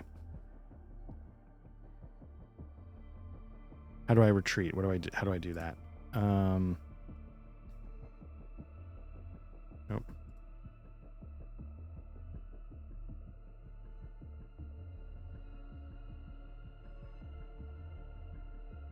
Flee. When things aren't looking good and you want to disengage from combat and retreat to the previous room, you must make a successful dodge check. If you fail it, it means your opponent is blocking you and you cannot leave. Okay, so my next turn. What is my dodge? I don't think it's good. It's 30. It's not the worst. Okay. Okay, you get a moment of respite. Okay, so this thing just got healed, which is fantastic. How are we doing? Okay.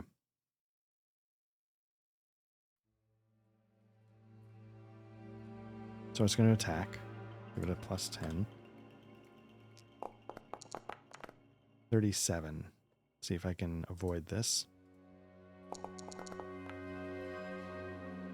65, I do not, so it's going to attack me. This worked? Oh, so interesting. Now it's not working. Wonder why.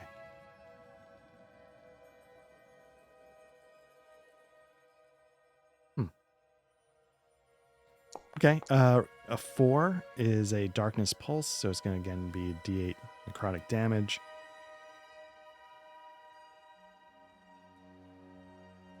Okay, so let's just see where it hits me. The abdomen, great.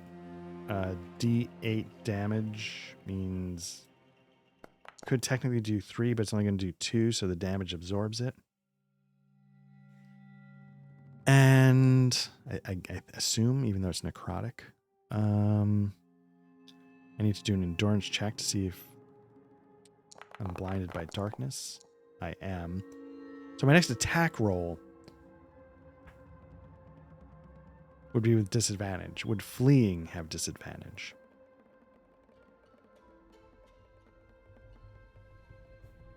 I feel like it would, right?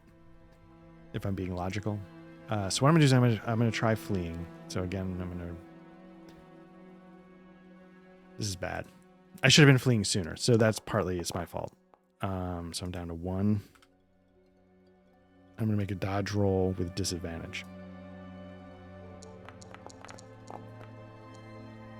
66 is a fumble. Your attack hits a random ally. Okay, so that's not going to mean anything.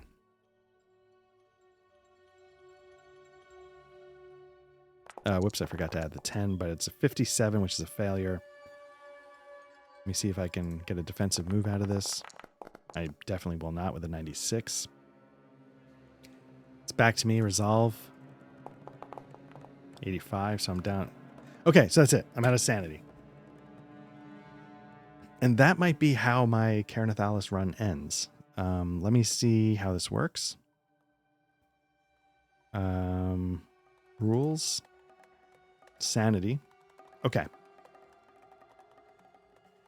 There are many horrors buried deep within Ker Nethalas, and unfortunately for you, your character's feeble mind will sooner or later start to suffer the consequences. You can almost always attempt to resist sanity's loss.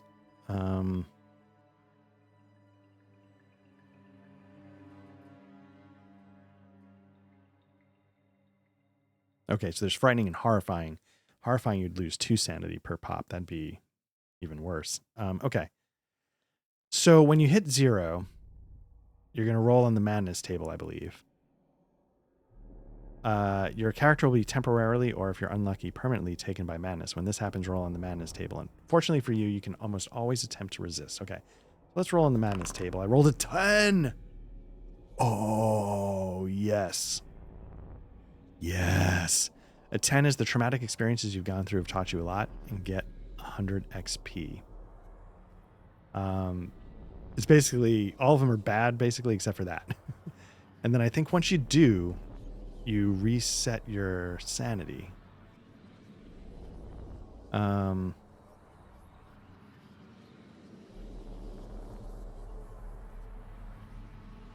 Right? Doesn't just stay at 0, right? Am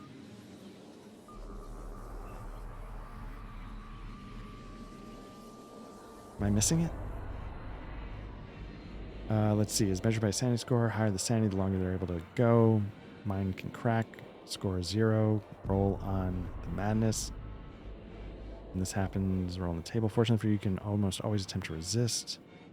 Never confronted with a situation. Success means you've managed to hold on for now. Failure means blah, blah, blah. Horrifying. Okay, suffering a madness episode, which recovers all your lost sanity. Okay, there we go. 13. Okay, so my sanity's back. Gain that much closer to gaining a level. Like, I thought I was about to die, or something, of that level is about to happen. So on some levels, I'm back, baby. And this can just go on and on and on. So that was the start. So screw it. I'm going to attack. Evasive 58. That's pretty good. Again, it's going to need a critical. It gets a 69. Which means I get the evasive strike successful. I'm going to see where I hit it. Please give me a break. Left arm. No luck there. I'm going to do 1d6. I got to get a 5 or a 6. A 1. No damage. Why is that thing at 3 health?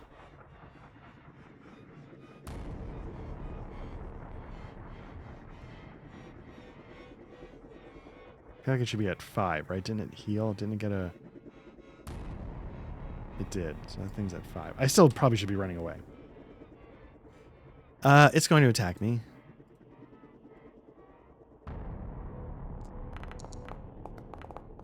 Rolled a 1, which means there's a lot of room for me to succeed if I can get it. Oh, I got a 6. Okay, so I barely do it. Let's get a defensive move going. Okay, so now it's got another bleeding, so now it's at a bleeding 2. Again, it needs to get to a bleeding 5 for it to do any damage, I believe, because it's physical damage. So that's not going to do much. I needed to do a resolve check. But who cares? Because I'm swimming in sanity, so... I rolled 100. I was about to say, I see the single digits, but again, I rolled 100. Okay. Started my turn, because that was just a defensive move. Rolled 100 for my rolling resolve. I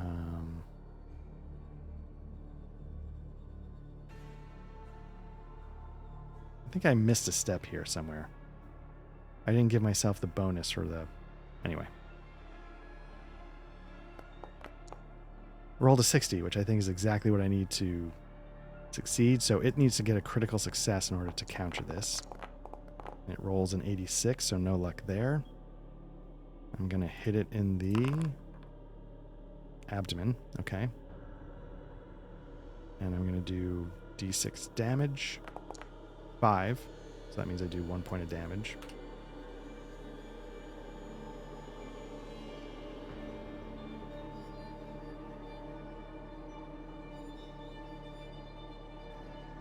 Okay.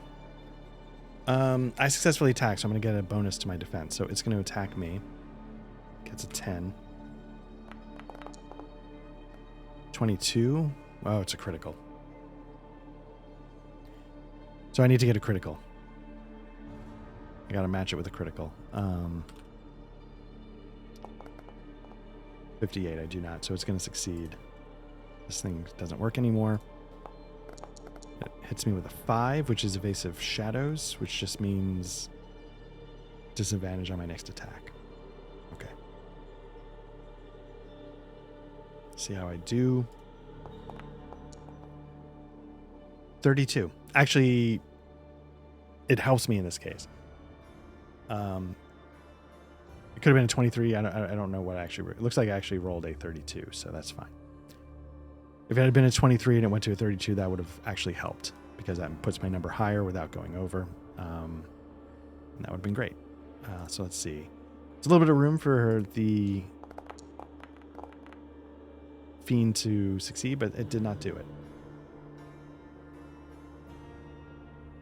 So I forgot to roll my resolve. Let's do that real quick. And it's a 14, which is a failure, so I go to an 11. I'm gonna roll my damage. Gotta see where I hit it. Left arm. I'm gonna do a d6 damage. 5 or 6. Got it. Down to 3.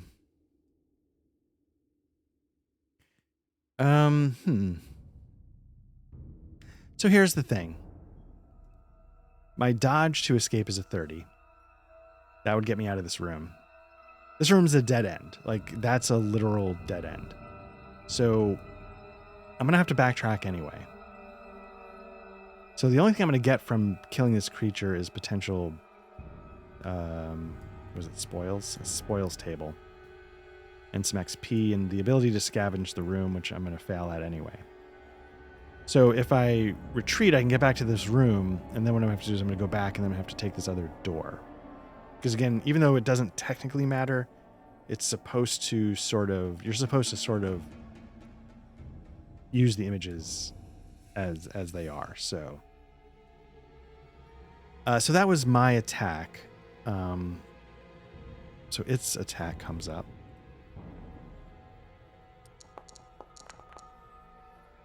.54 is a failure. Okay. See if I can pull off a defensive move. 30 will do it. Your next attack receives an additional +10. Oh, see, now I want to attack, though. Or would you just say it's anything, like whatever you do? I'm going to say it's whatever. I'm going to do a dodge. Let me do a resolve check. I'm going to fail, probably. 95, definitely. Going to bring my sanity back down to a 10. I'm going to do a dodge with a 10. Again, 80, so I failed. Okay.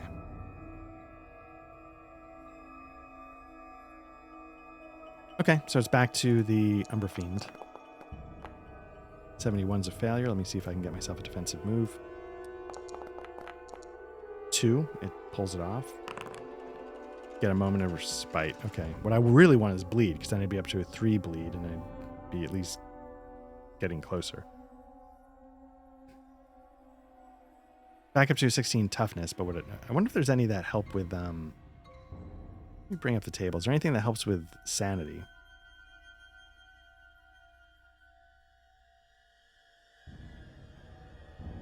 I don't know.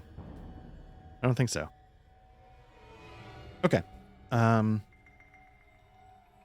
didn't really add my plus. Oh, no, I didn't do yeah, I tried to flee last time. Okay. Resolve. Watch my sanity go down again to a 9. And I'm going to try and dodge, because I need to get lucky to get out of here. Ugh. I thought it was going to be a 30. Last minute, the 10's die rolled over to a 7. Okay. It's attacking me with an 83. Let's see if I can get myself a defensive move. I do not. It's back to me. Let's check my resolve. Bring that bad boy down to an 8. See if I can do a dodge roll. 22. Critical success. I'm out of there. Okay, perfect. I'm going to leave this here on the map. What I'm going to do is I'm going to move these down a little bit, make it sort of like halfway. I know the doors aren't going to be literally lining up, but hopefully bring this down just a little bit so I have some room. Hopefully you can get the idea that it's going to be a branching. Okay, so I pull back.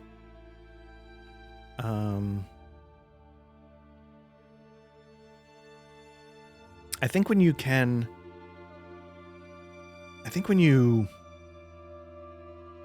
go back, you don't need to do all the checks, but you do need to drop your... nope, that's my exhaustion. You do have to drop your light source. So I'm going to drop my light source to a 1 for here. Do you have to do a tension die? I think you have to do a tension die check. I'm going to say, for fleeing, I just... Yeah, I'll do it. A 1, okay. I'm going to make that a D6.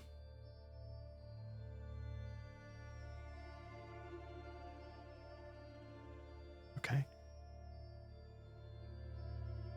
Okay, so let's move back here, and let's drop this light source to 0.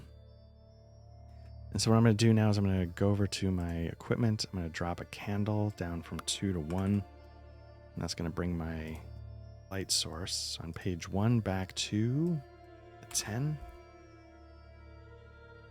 Now I got to see if this door is locked. I guess, right? I only checked for the 1. Locked. I got to smash through it. Is it trapped? Not trapped. So I have to do a tension die check because I'm going to smash through.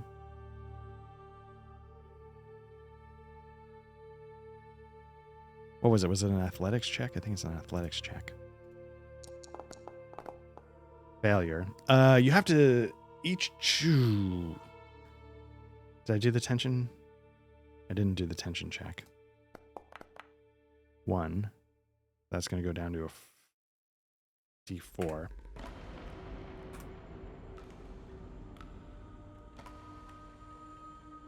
So now I think I can try again. It's going to trigger another tension die. And I also think it's a negative 20 to my check. You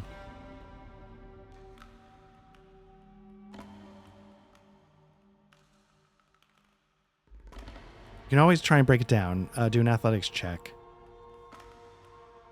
Each failed attempt increases successive athletics checks by 20.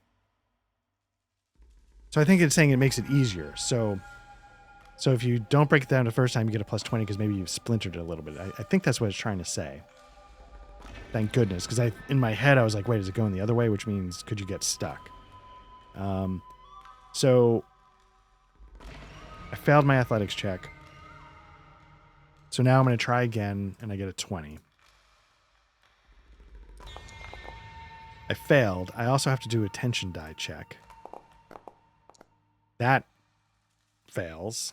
So that's going to go back to a... Whoops, is it not? That's going to go back to a D8, but I need to check the darkness. Growing darkness. Oh. A swarm of hellbats surround you. Make a successful combat check. If you pass, receive... Okay, I was like, please don't make me. If you fail, do D10 slashing. 53, I succeed. I get 10 XP. Nice. Cool. Okay. I failed again. So that's D8. I'm going to do another athletics check now. It's at, I think, a 40. I like that. I like that. Oh, thank goodness I did it. Because of the plus 40, I need an 80 target number. I got a 78. I like that it's cumulative, right? It's not just you just bounce off it, like it's chipping away. I really like that. It's a bit of detail without being too cumbersome. Which I guess is a long-winded way of saying it's elegant. Okay, so the door smashed down. I still need to do... That stays the same. Great. So let's see what the room is on the other side. 56. Again, all rooms. Yeah, 1 through 25, I think, are corridors. Everything else are rooms. So let's get...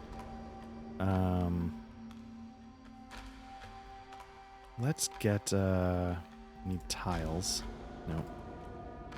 Tiles. Ker Nethalas. And I needed 56. 53. 56 is going to be this. Cool. So the good news is what you're supposed to do is you're supposed to make sure that it can actually work.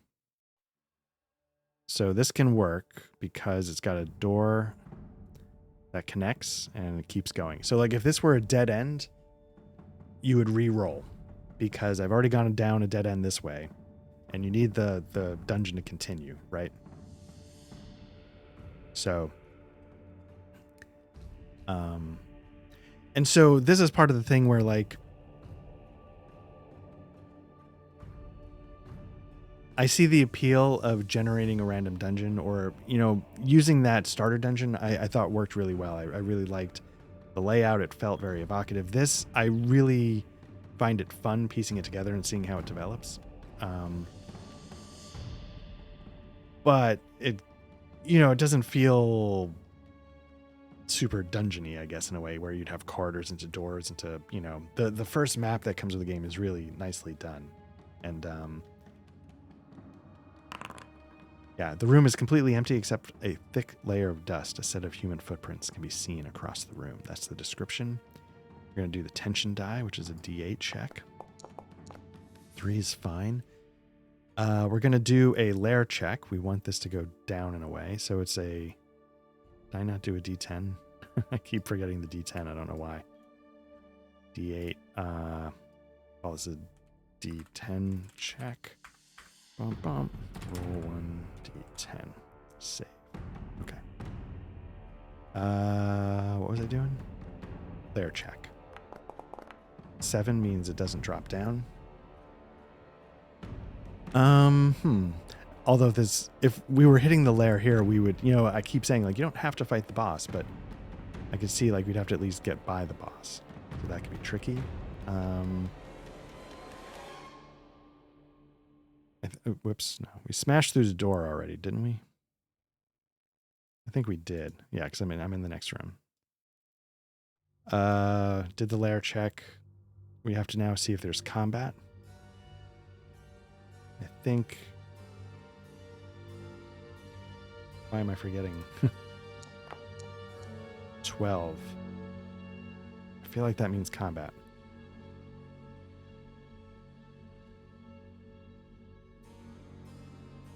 It's a room 10 or higher, so yeah. I should just make tables so it just says combat, no combat, or empty or whatever. So let's see what we're going to encounter. A Void Weaver.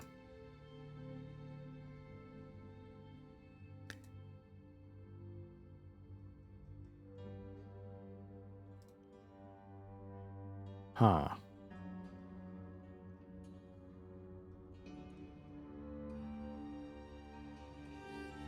What are we looking at with this? Brought into the material plane as a result of a ritual summoning, Void Weavers are creatures attuned to the chaotic forces of the void, wielding dark astral magic in combat. Its forms is an ever-shifting tapestry of swirling shadows and cosmic dust, a mesmerizing display of cosmic energy harnessed by its will. When provoked, the Void Weaver unleashes its formidable void magic, manipulating dark energies to distort the fabric of reality and tearing its enemies apart with powerful void rays. Okay. What are we looking at? Resistance to all physical, non-magical damage. At least it doesn't drive me crazy. It's also low health.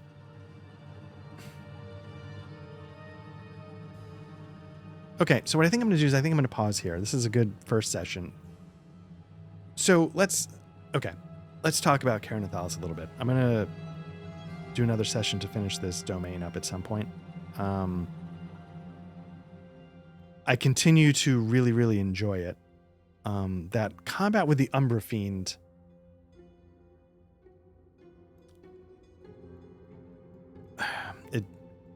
I feel bad saying this, but it dragged. Right? I mean, clearly it dragged. We're just going, I was spending 45 minutes and then I eventually ran away. I don't know how long I spent on the fight. I'd be curious to double check. But it definitely dragged. And so I'm trying to figure out if I'm missing something or if it's just because I'm at a low level and I don't have multiple tools to try and take it down, or if I misunderstood magic resistance and maybe it just cuts the damage in half and I should have been rolling. I mean, what would have happened if I rolled 5d10, right? Let's just see. I would have rolled 2. That's nothing. 2 is nothing. And 9. Oh, you got to show me the rolls. 2, 9, 2. So the only thing that would have hit is a 9 and it would have done 1 point of damage. Okay, so it wouldn't have even mattered. But somehow it dragged. And so like when I'm thinking specifically of Mithras.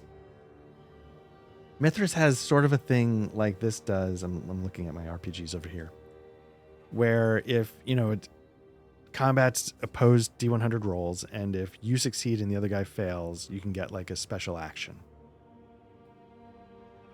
Maybe it's more than that, I forget. But there's a way when there's a differential, the person who gets the difference gets a special action. And some of these special actions can be just to like totally subdue the opponent.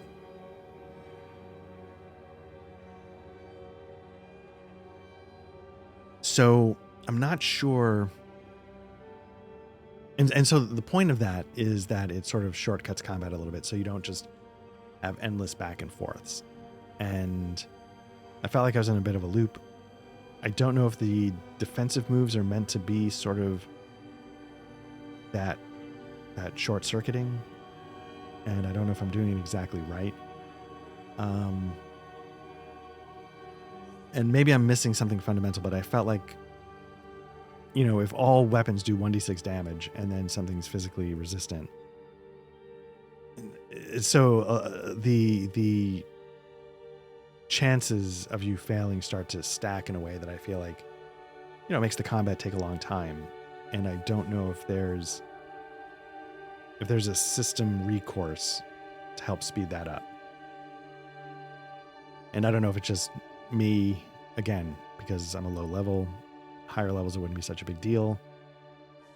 I don't know if I'm missing mechanic or if I was sort of getting it right, and yeah, it's going to take a while. Because I think in a solo game,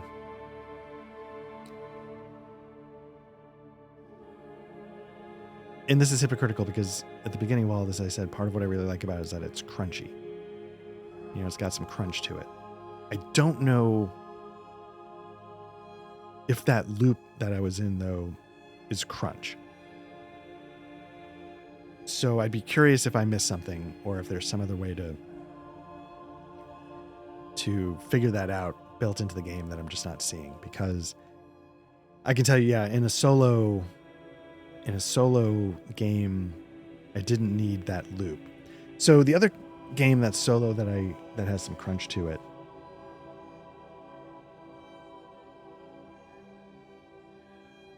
again, I'm looking up on my shelves, is oh crap, what was it called?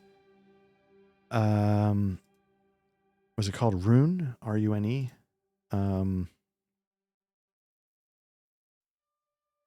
It's one that was sort of inspired by Dark Souls, and I'm trying to remember.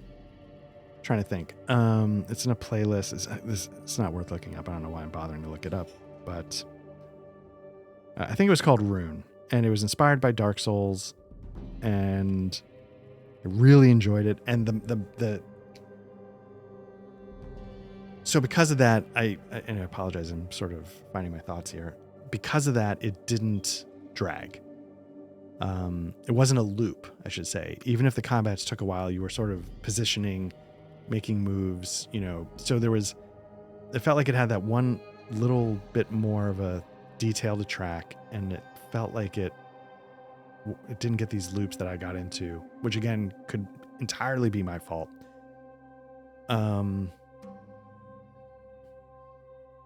Yeah, somehow I don't know. So yeah, I'm just repeating myself, but I'd be curious to know if I missed something, because that was something I was like, oh, interesting. Okay. Now if I were playing in co-op, I think it'd be a lot more fun. Like, cause that's like a lot of RPGs have that kind of, like, D&D is just like attack, bonk, damage, attack, bonk, damage. You sort of get into that rhythm, which some people like, some people don't. But if I were playing co-op, then it would be fun, because everything's better in co-op, and doing it with the guys, if it was me, Patrick, Matt, it would make it interesting, even if the literal numbers were just sort of like this loop. But neither here nor there. I'm going to stop for now. So this has been a first. I was going to say, oh yeah, we made some decent. We didn't make decent progress in some ways. We've gotten 5 rooms down. We're a long way from finding the lair, which means we're even further from finding the exit. Because this has got to go to a D10, D8, D6, D4. So there's a chance like we can get another 20 rooms or something. It could be kind of crazy. Anyway, thank you again for checking this out. This has been Black Lodge Trivia Night. I'm Art. Hopefully we can get the rotation back up and running soon.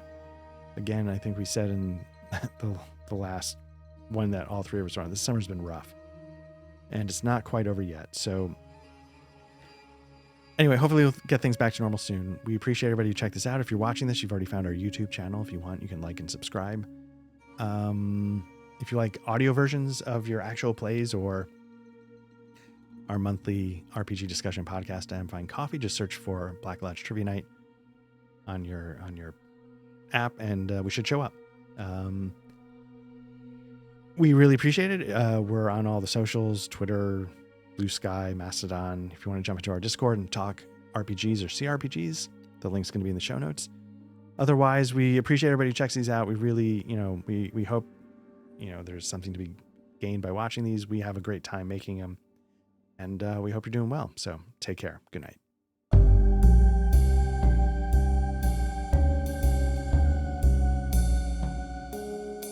The music during the RPG session in Foundry was provided by the Foundry module Tabletop RPG Music and composed by Ian Fisher. You can find his Patreon at www.patreon.com/tabletop RPG music, all one word.